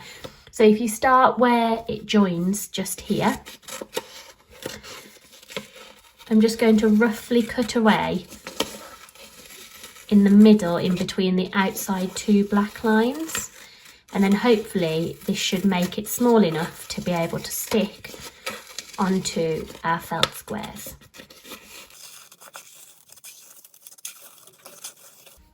Now, if you do get carried away with cutting like I just did, don't worry too much because we're going to stick it onto the felt, but you need to cut it off where this outside bit joins. So I'm just going to make a little cut there, but I did go on a little bit and cut too much. But we're going to stick it down onto our felt, so it's not to worry. Now, as you can see with this square, my sand piece is a bit smaller than the grey piece, but we do actually want to stick our template to the grey piece. So I'm just going to put it against the sand to check. As you can see, it will fit now. So when I turn it over, I just need to make sure that I'm putting it where it's going to be on the piece of sand felt on both sides. Now, stick and stitch is double-sided, so you should just be able to peel the back off like a sticker.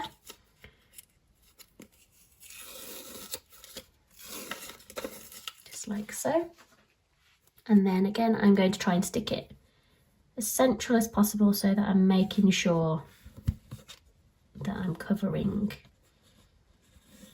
that piece of sand, which I think I will be. And as you can see, it doesn't matter that I did cut into it a little bit too much there, as it's just stuck back down on the felt. Once you have stuck all 3 pieces on, just make sure that you do stick them on the grey side, as when we peel it off later, it is going to make the felt a little bit fluffy, and the grey side is going to be inside the pine cone, so it won't be as noticeable.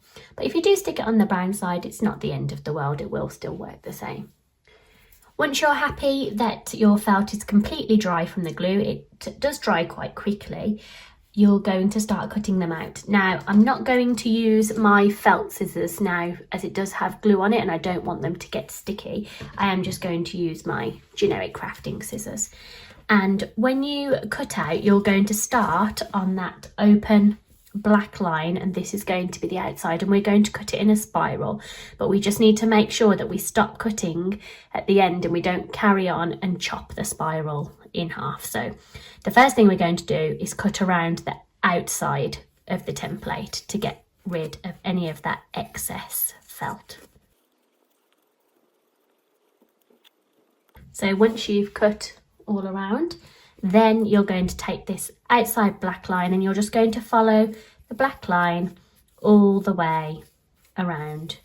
If you do want to compensate for making it a bit smaller, you could cut just inside the black line to make them slightly more even, but I wouldn't worry too much, as that's going to be the bottom of the pine cone which we're going to be gluing onto the branch, so you won't see it that much. So once you've finished cutting, this is what it should look like, a little bit like a slinky. And you can actually start to peel the stick and stitch off. Now, as I said, it is very sticky and it is going to pull some of the fibres of the wool, but once you've got a hold of it, it should be quite easy just to pull it off as you go along. And then you can just get rid of that and you've got your first spiral cut out. And you want to do the same thing for the 2 other pine cones. Once you've finished cutting out your spirals, you're going to take your first spiral, one of your felt balls and some glue, and you're going to lay your spiral so that the sand colour is facing up.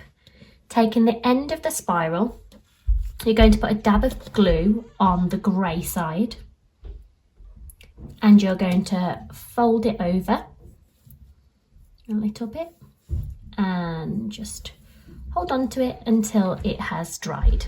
Now, it is very quick drying, so it should only take a few seconds. Now, once that is dried, you're just going to continue adding a tiny little bit of glue as we go along and rolling it up.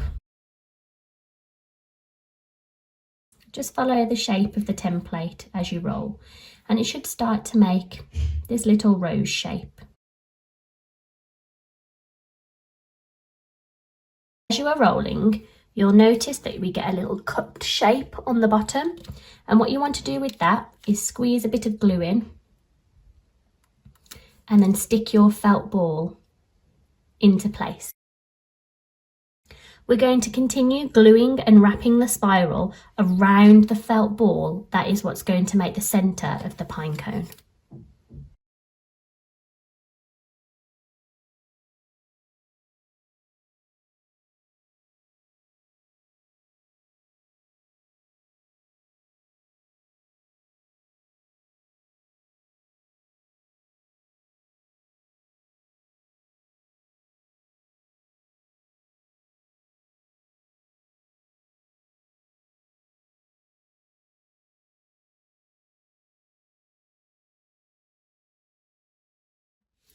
You should now have 3 completed pine cones.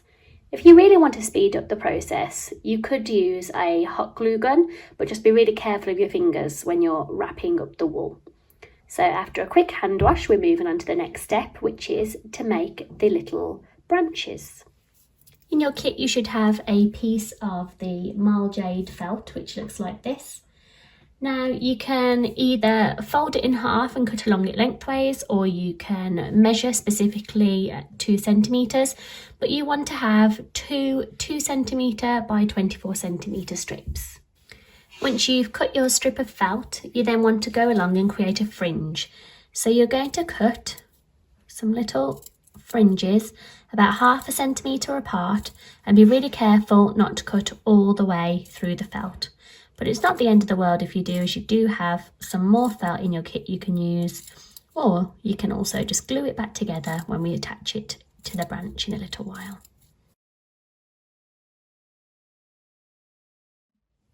Once you've finished cutting your strip of marl jade into a fray, you're going to take your piece of floristry wire and you want to cut it in half.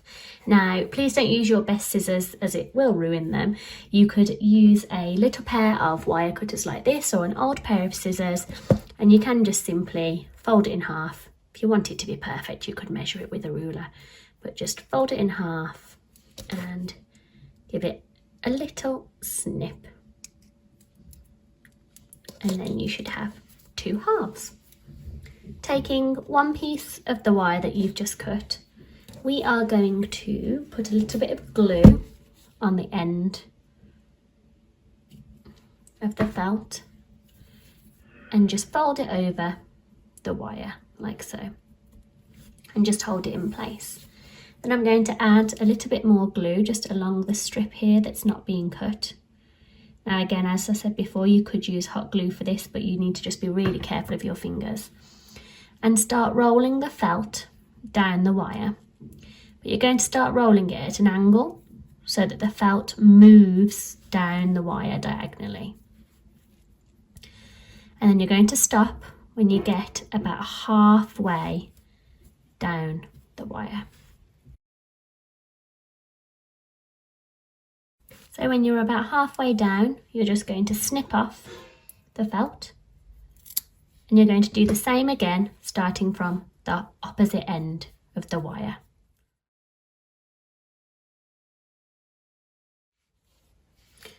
Once you've completed both of your branches, you're going to lie them over the top of each other like a cross, and then holding them in your hands like this, you're just going to twist them.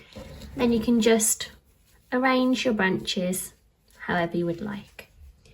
And the final step is to add a big blob of glue to the bottom of your pine cones and just stick them where the branches cross over. And that is how to make your pretty pine cones. Now, if you wanted to, you could attach a brooch back onto the back to turn it into a lovely brooch, or you could pin it onto a hat, or it would just sit nicely in your Christmas tree. I hope you enjoyed it. I'm wishing you a very Merry Christmas and a Happy New Year. Now the jingle hop has begun.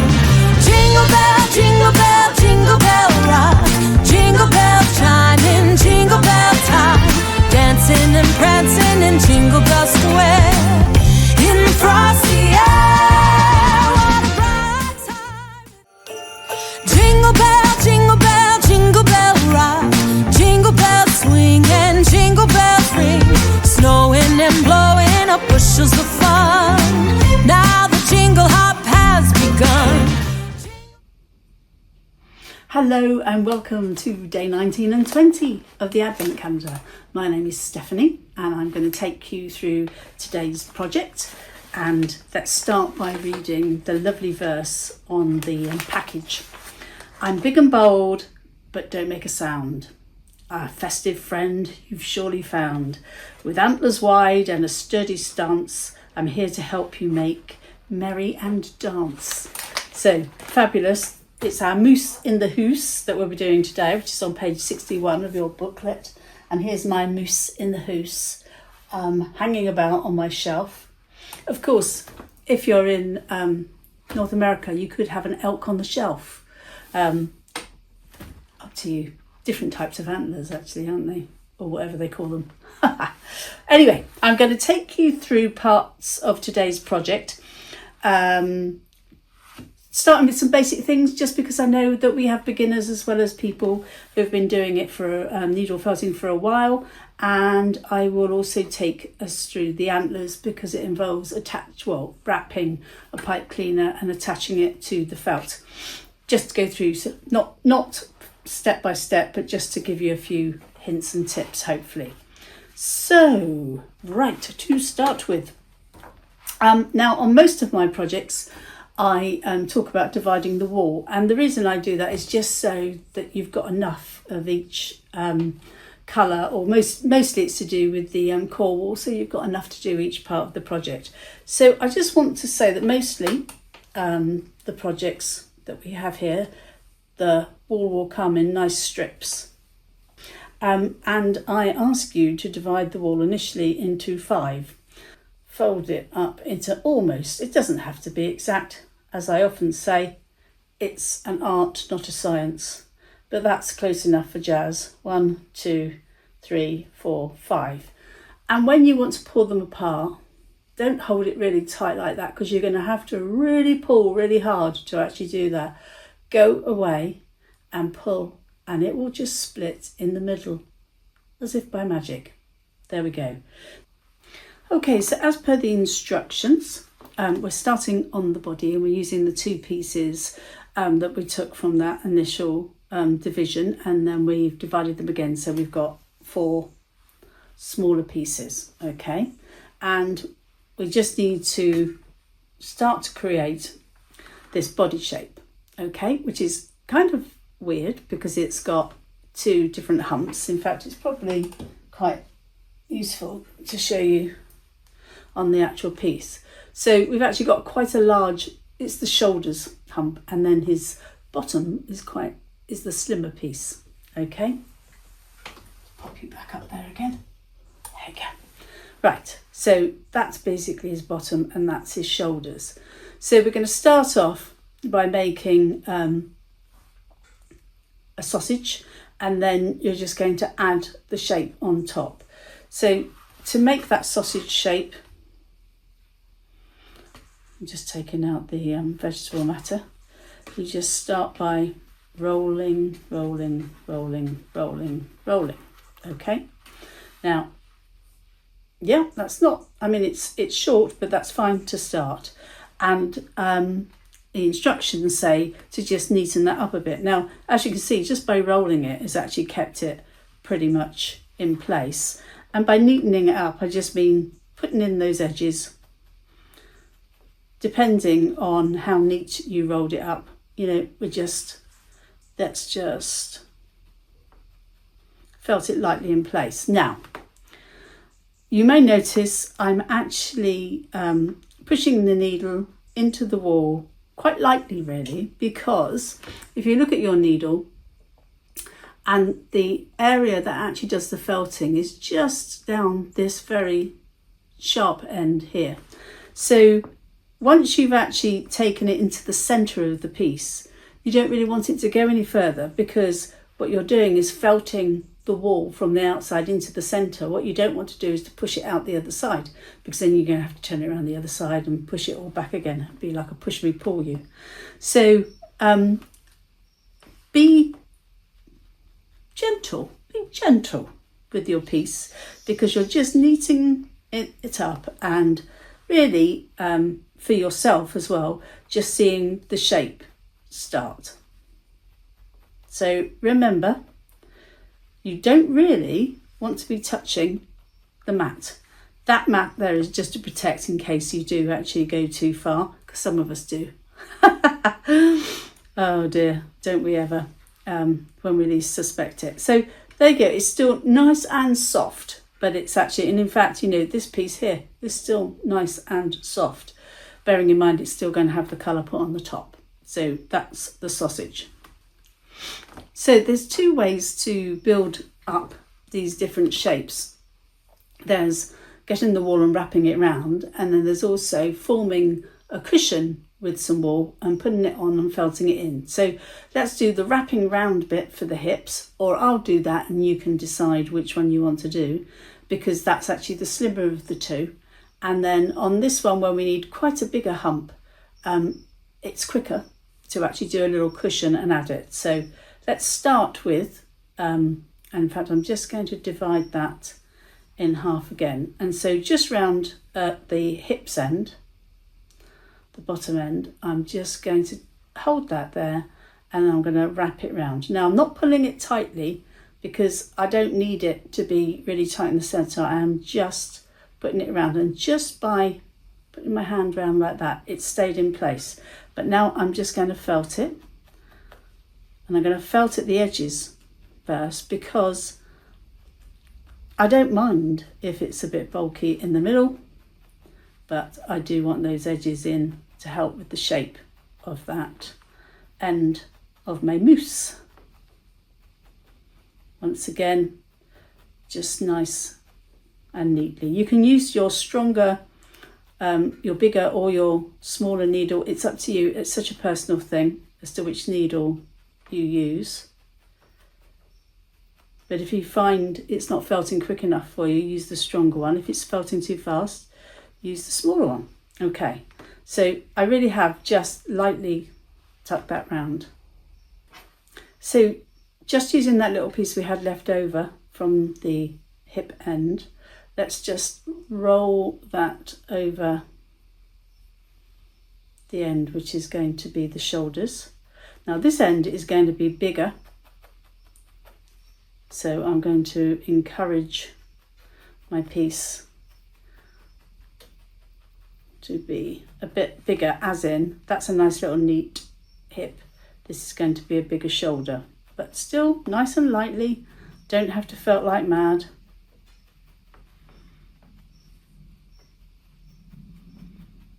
And I'm just felting into the centre. Okay, so that's still nice and soft. So what we're going to do is take, because we've still got two pieces left, I'm going to take one of those pieces and I'm going to, it's probably easier just to show you up here on my hand. I'm going to create a cushion. So just by folding it over, folding it over, folding it over, folding it over, got a nice little cushion of wool. And the shoulders, or the hips, the shoulders, not the hips, the shoulders. The top of the shoulders, the hump is what I was trying to say, hip hump. Okay. So we're going to place this as the hump on the shoulders. Okay, so on the top of that shoulder area. And once again, I'm felting round the sides. I'm just taking my needle down the sides into the centre of the body. And over the other side, and then I can take a look at it. Because the thing is, even if you've got, because that's too big, right? So, and that's fine at the moment.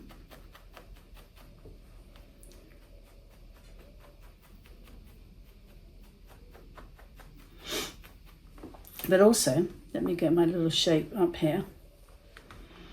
I've actually got an end piece which comes out, which is the neck. Okay? So we need to make sure we have a bit of length, because it's nice and soft. You can literally just pull it out. Just pull it out and create that.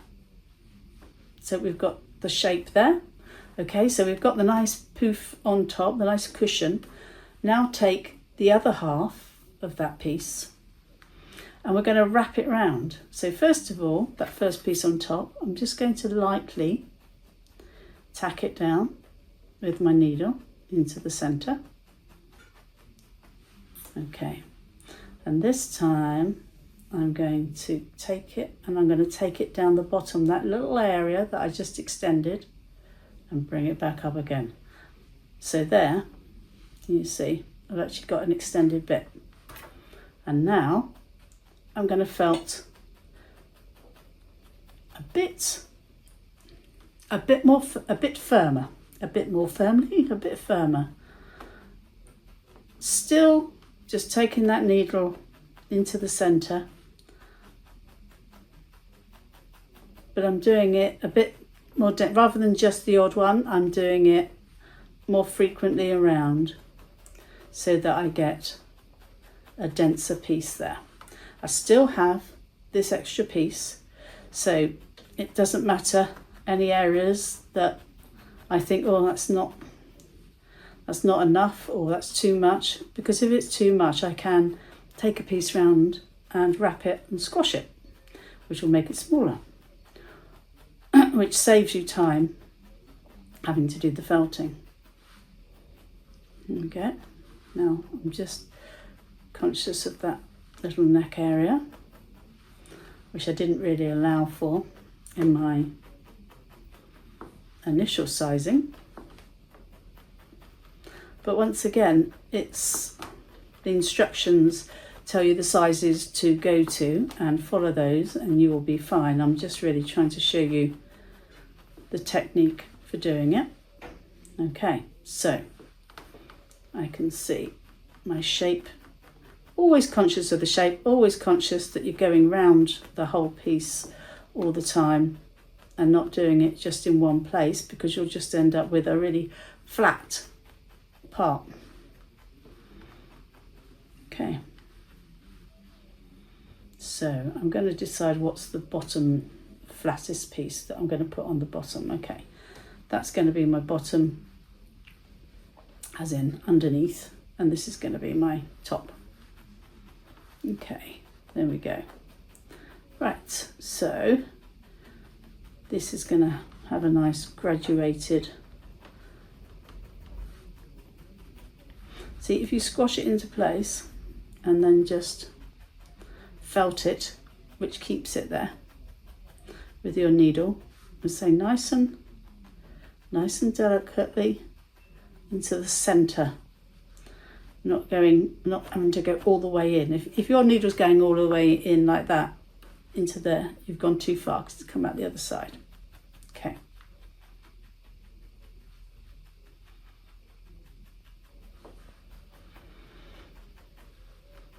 Okay, so I'm quite pleased with that weird shape. I'm going to have to make his neck a bit more substantial. If I'd followed my own instructions and actually done it, what was the requirement? 13 centimetres. If I'd done it the full length, it'd have been all right. That's the right length now? Jolly good. Right, so I'm going to now just use the bits that I have left over just to substantiate that end piece by wrapping it round.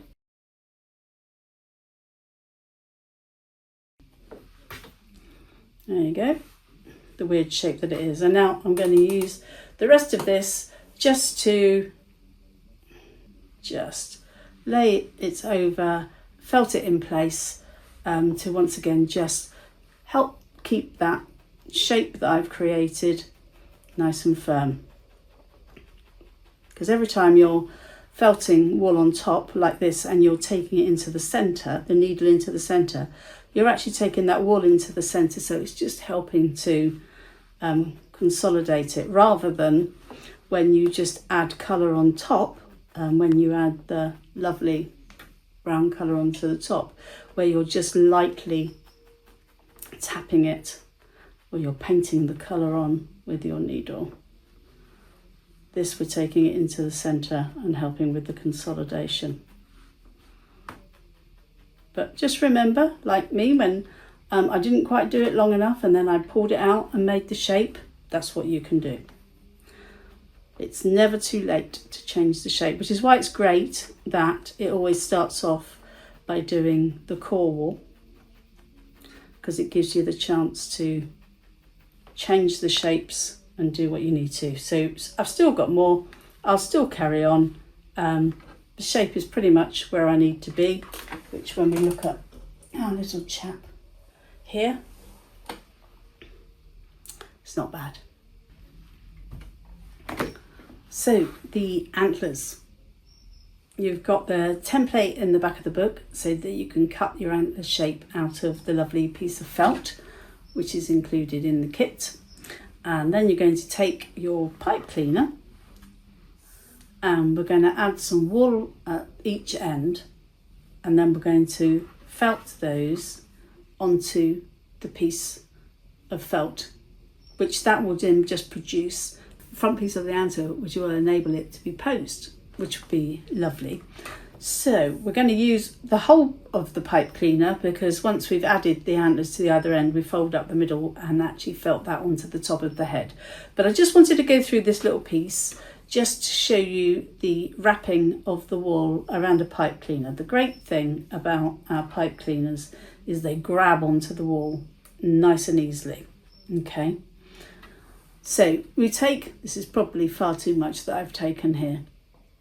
So you can measure it up against your piece of felt and say, right, okay, that's going to stick out the end, because we're going to have a bit more beyond this piece here, and it's going to go down to about there. So that's where I'm going to start from. I'm going to start by putting the wool over the top. Okay, and I'm holding that there. Okay. And then I'm going to wrap it under and then over. So I'm doing it towards me, underneath towards me, and then over. Okay. Now don't hold it out here. This time you want to hold the wool really tight to the actual pipe cleaner, because otherwise if you hold it here and pull, it will just come apart. If you do that, don't worry, go get yourself another piece. That's the thing. You can do this several times. You've got plenty of wool. Okay, so you can practice. So over. Now also make sure this is like a ribbon. Okay, you don't want it really thin. You want it nice and flat so that it actually goes over like a ribbon. So once again, over and down.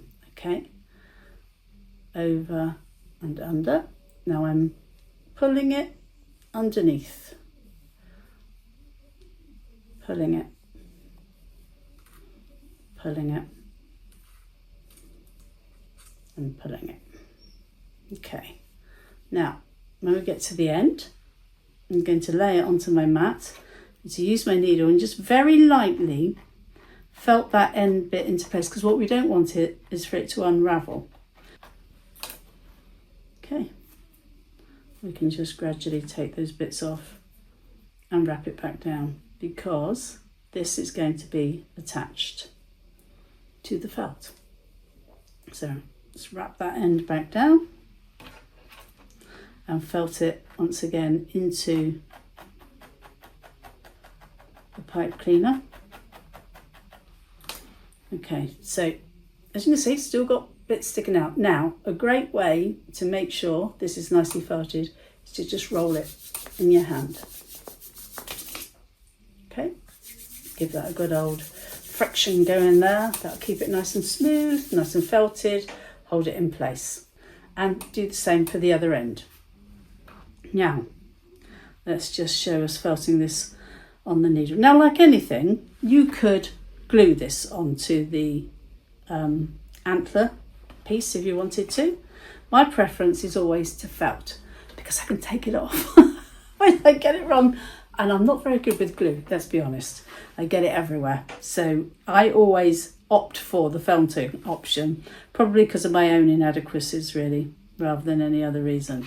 So there we have it, laying on. So then we're going to just lightly, with the felt that's already on there, felt that down, and now I'm going to add some wool. What I'll do is, now it's lightly tacked on, I'm going to go around the other side and just add some wool on top of that piece of felt. I mean, the great thing is this wool is pretty much the same colour as the felt, so add it to your heart's content. Obviously you can tidy it up on as much as you like, but the great thing is once that's on, it can be put in any position out the front, etc, etc. So one of the wonderful things about our moose is that his legs move, and so you can pose him. I mean, you can have him pose in all sorts of positions. Of course, you could actually do 4 legs if you wanted to, if you don't want him as a edge of the shelf posing moose. If you want him as a moose lying down, then you can always do 4, completely up to you. Okay, so just to say a little bit about the instructions, instruction 22 does explain about adding the thread so that you've got this nice joint. And I just want to explain a little bit, just in case the instructions feel a bit, what do you mean by that? So I'm going to explain with the white. So you thread a needle. It doesn't have to actually be a long needle. It can just be a normal sized needle, and do the double length thread, tie a knot in it. Okay. Take your needle, and on the inside of the leg, just take it through, leaving the knotted end there, okay? But pull it through. Then you get your body, which obviously won't be white, yours will be coloured. And you take it to the hip, which will be this nice slim end of the moose. And if you've got a normal size needle, it might be easier to squash. Just squash that in so that you can get the needle all the way through and pull it through, okay? At this stage, you don't have to pull it tight, so that's why it's quite nice to have a big long thread. And then take it back through, not the same hole, because if you do the same hole, it will just come out. So close to it, take it back again through.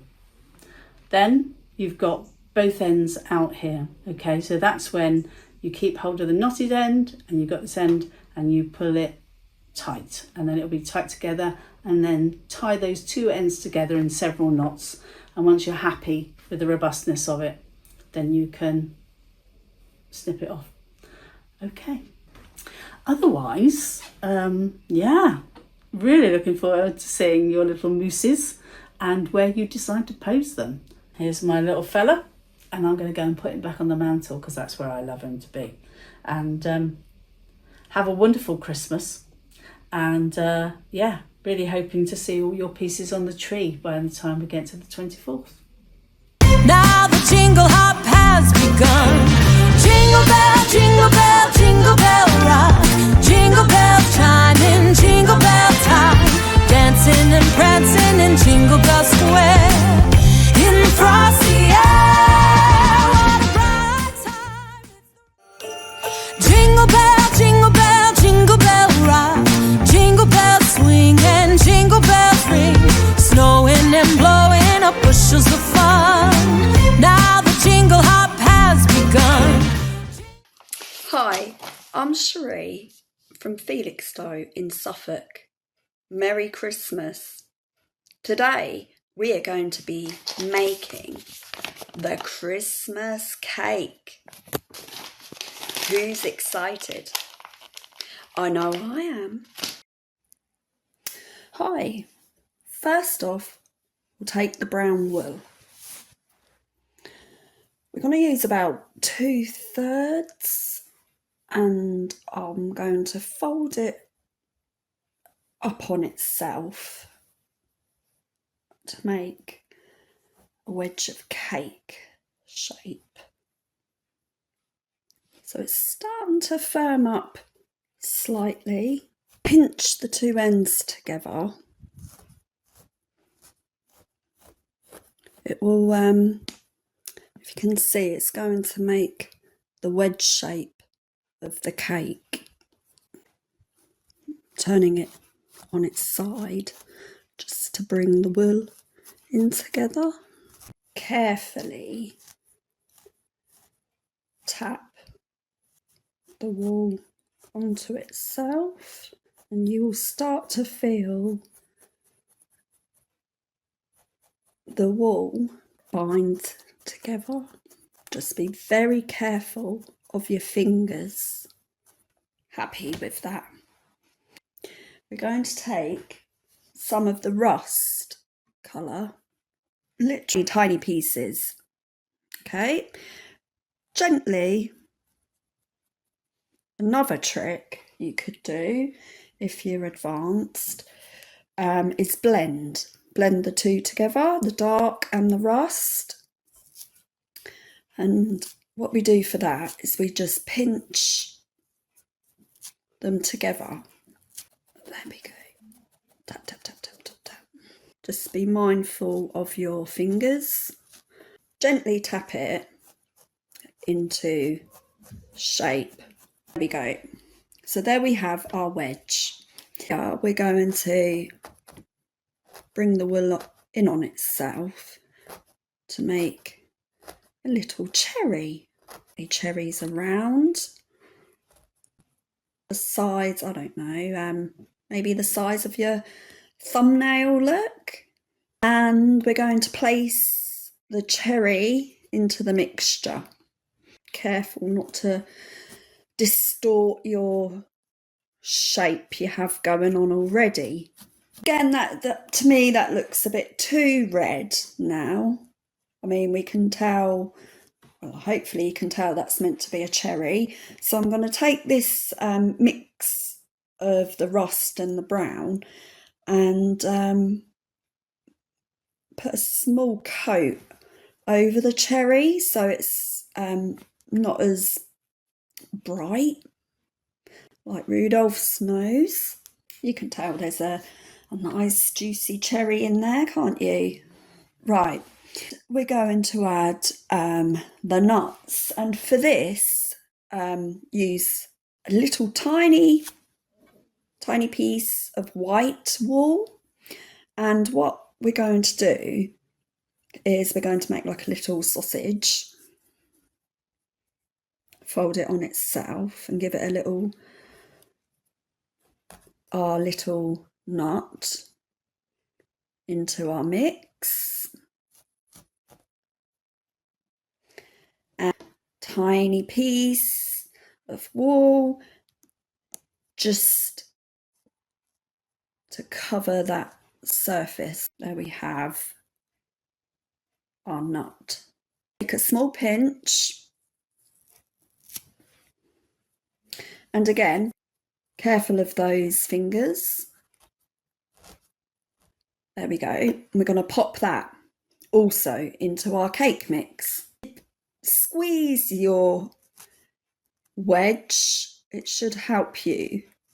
We're going to add some marzipan to our cake slice, and with that we're going to use the yellow just to cover and get like the idea of how much marzipan I would like on my cake. And then I'm going to pop it onto my mat and give a little tappity tap and try and make like a triangular shape, possibly about a centimetre's worth. Now I'm going to pop that up before it completely sticks. Turn it over, give it a little tappity tap to your cake. And here, like with these wispy hairs, wispy bits of wool, I'm just putting my needle like underneath them, flip them over like a little yellow ledge. But you could put the marzipan all the way down, but I'm going to leave the drip effect with the icing, so I don't want the marzipan on the back of mine. I'm going to cover it with icing. With this, again, to cover it all up, and gently tap, tap, tap. Got a good layer of icing on our cake. Now for the back, I like to have like a drip effect, fingertips worth. And I'm going to needle felt to the back of my cake. Anchor the wool down at the top like this. And then you've got like a little tail. We want to keep the round shape if we can, like as though the icing has dripped. You can give it a bit of a squeeze too. There we have our cake. We like to have some decor. Now with this green piece of felt, you could draw yourself a little holly shape. Here I'm just going to snip, and I'm going to do the same the other side, just like so. And with the red, I'm going to make 3 little red berries. Again, what I tend to do is between my finger and palm is like roll a little ball. And so don't press too hard because you'll flatten it on top of your holly. This is probably too big on the next ball. Again, roll and try to carefully, with keeping to a ball shape, making sure it's not sticking to your mat. Pop that on top, like so. I am actually going to use my glue gun to stick these on the top so they're more secure. There we have my Christmas cake. Now the jingle hop has begun. Jingle bell, jingle bell rock. Jingle bells chiming, jingle bell time. Dancing and prancing in Jingle Bell Square. In the frosty air, what a bright time. Jingle bell, jingle bell rock. Jingle bells swing and jingle bells ring. Snowing and blowing up bushels of fun. Now the jingle hop has begun. Merry Christmas everybody. Today's day 23 of the Crafty Company's Advent Calendar. We are going to be doing this over day 23 and 24. So I'm going to do a little rhyme. Shall we see if you know or can guess what we're going to be doing? I waddle on rocks, yet fly through the air, a tuxedo traveller with winter to share. With feathers so black and a beak so bright, I'm ready to craft in the soft moonlight. So those that think it's a penguin, you are incorrect. It's actually a cute little puffin. Okay, so my name's Bex, and this is the 3rd year I've done this Advent video for Crafty Kit, and I'm always happy to do it. Now I'm going to show you one of my first tips to start off with. Because we're using black and white, we need to be careful of not mixing up colours that we've been previously using. So what I've done is I've just turned this on, is I've added some wool felt over my little stabby cushion, as I call it. Okay, and that will just make it fresh again. I'm going to give you some tips how to do the first part, which is making the little log for the puffin to sit on. Now, just to start with, I do use a measuring tape to ensure that I'm getting as close as possible to the sizes and creating the log, and then adding the brown on top. That was easy. What I would suggest you do though is use a finer needle to put the brown on, otherwise it will push it in too deep and the white may show through. Now this is the part that I found a little bit difficult, so I played around. Does suggest to use scissors, but what I did first was I used this tool. It's called an awl, and it's a little bit sharper, and I pushed my hole right through both sides, really stretched it out, and it made it easier. And I used quite big scissors to then push through, and then once the hole was there, I used the awl again to push the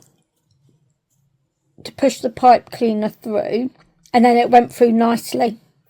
Okay, so I'm hoping it was a bit difficult, but I'm hoping with those tips yourselves it'll be easy for you to do. Okay, so now you've got the log for your puffing. So then the next part, we're going to do the body. So again, I would, if you can, try to go with any sort of measurements, because that does help, because it did say to at the beginning to do 4 piece equal parts of your white, but they're so generous. I didn't use a full quarter for the little log, so you'll always have some left over if you need to add. Okay, so I've created the body shape again. I do measure everything just to go by the guide.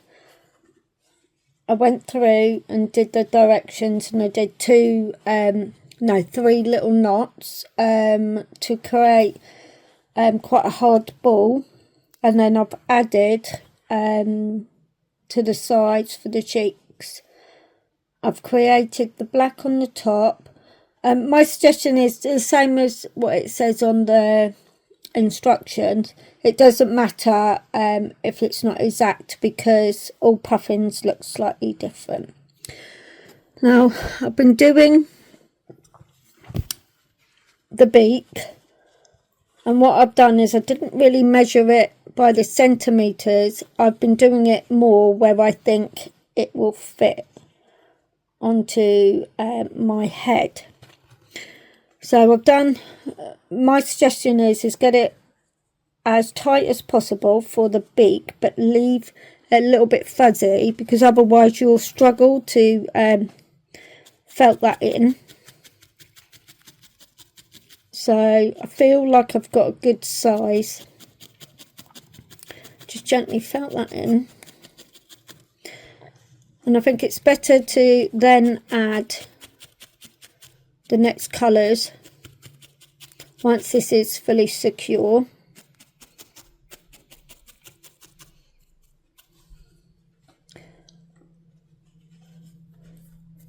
If you feel it isn't the right shape, you can tidy it around, or you could actually gently just trim the shape once it's on. Just depends what you're looking for, and afterwards you can tweak it. Okay,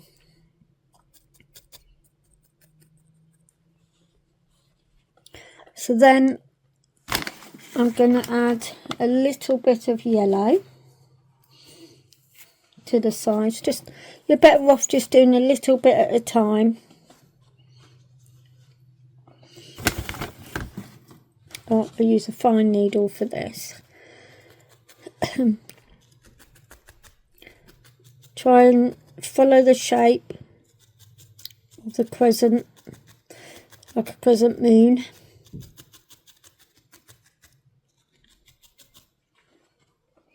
With the yellow, it's just, I think I'll add a little bit more. Like I said, you are better off little at a time than going too much, because sometimes it's hard then to take it off.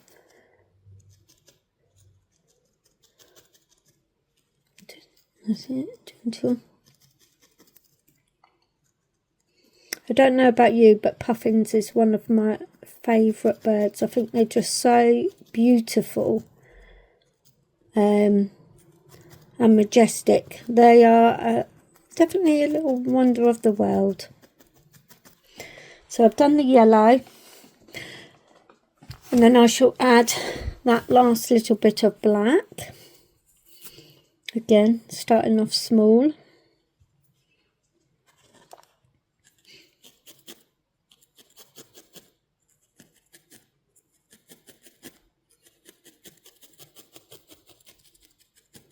There we go.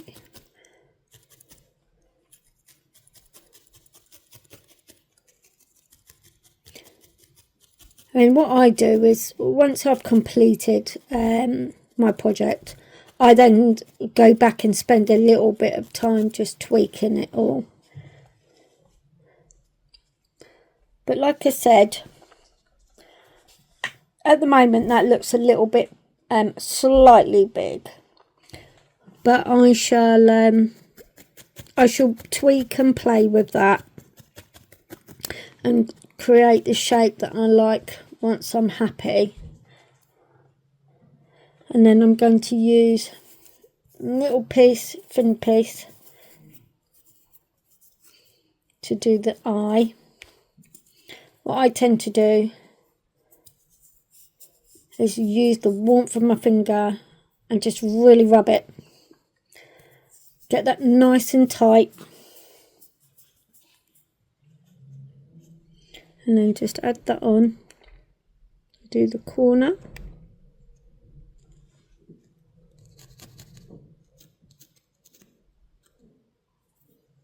Oh, maybe don't do it like me.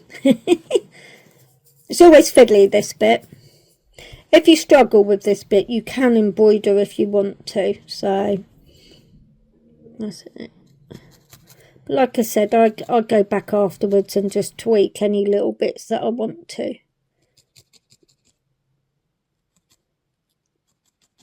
Oh yeah, that's better. Yeah, so that's starting to give my puffin with his little chubby cheeks a nice little shape. So I'm feeling like this could be, if you were doing it over the 2 days, I would say what we've achieved now is possibly about halfway, almost halfway. So that's up to you, but it depends what time you've got. And then the next day we can create the rest of the body. So I'm going to leave that for this. This is my half that I've created, and I will see you again for the next half. Hi, so we're now going to add the head to the body. So as I've suggested, I've done a cross with the black. I'll put that on to the body and then add the head.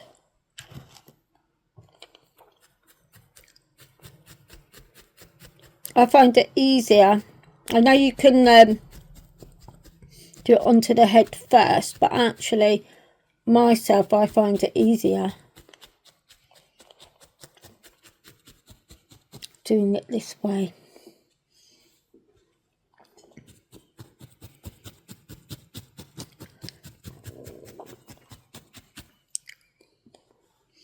Turn it around.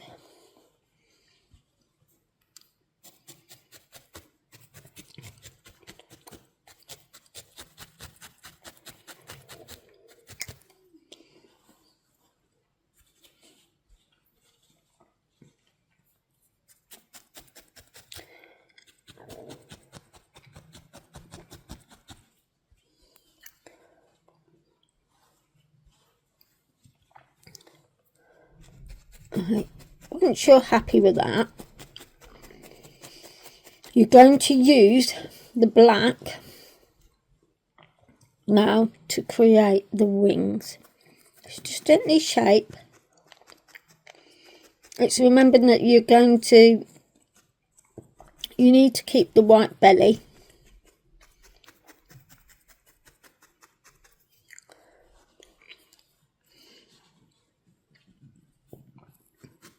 A lot of this is visual. Because like they say, I mean, every puffin's different. So they don't all look the same.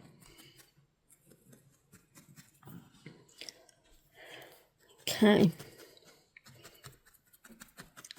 So hopefully you can see that the wings are starting to come. And if you can see, it's a little bit flat at the back and going into a point. A little suggestion is put it onto your mat and felt there.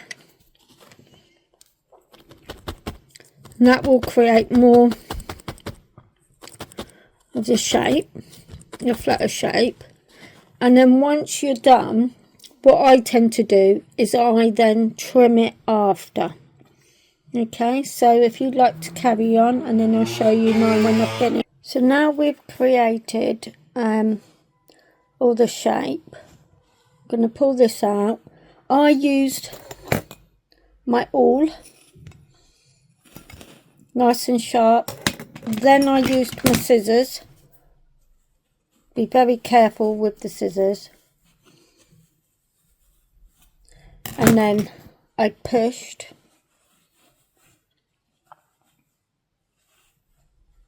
This in.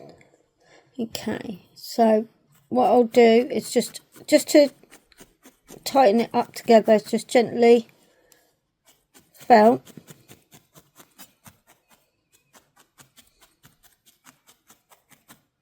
Okay, I'm not yet finished with my shape, but once I've finished it and it's all smooth, then I'll show you the end result. So what I'm going to do now is I'm going to do the little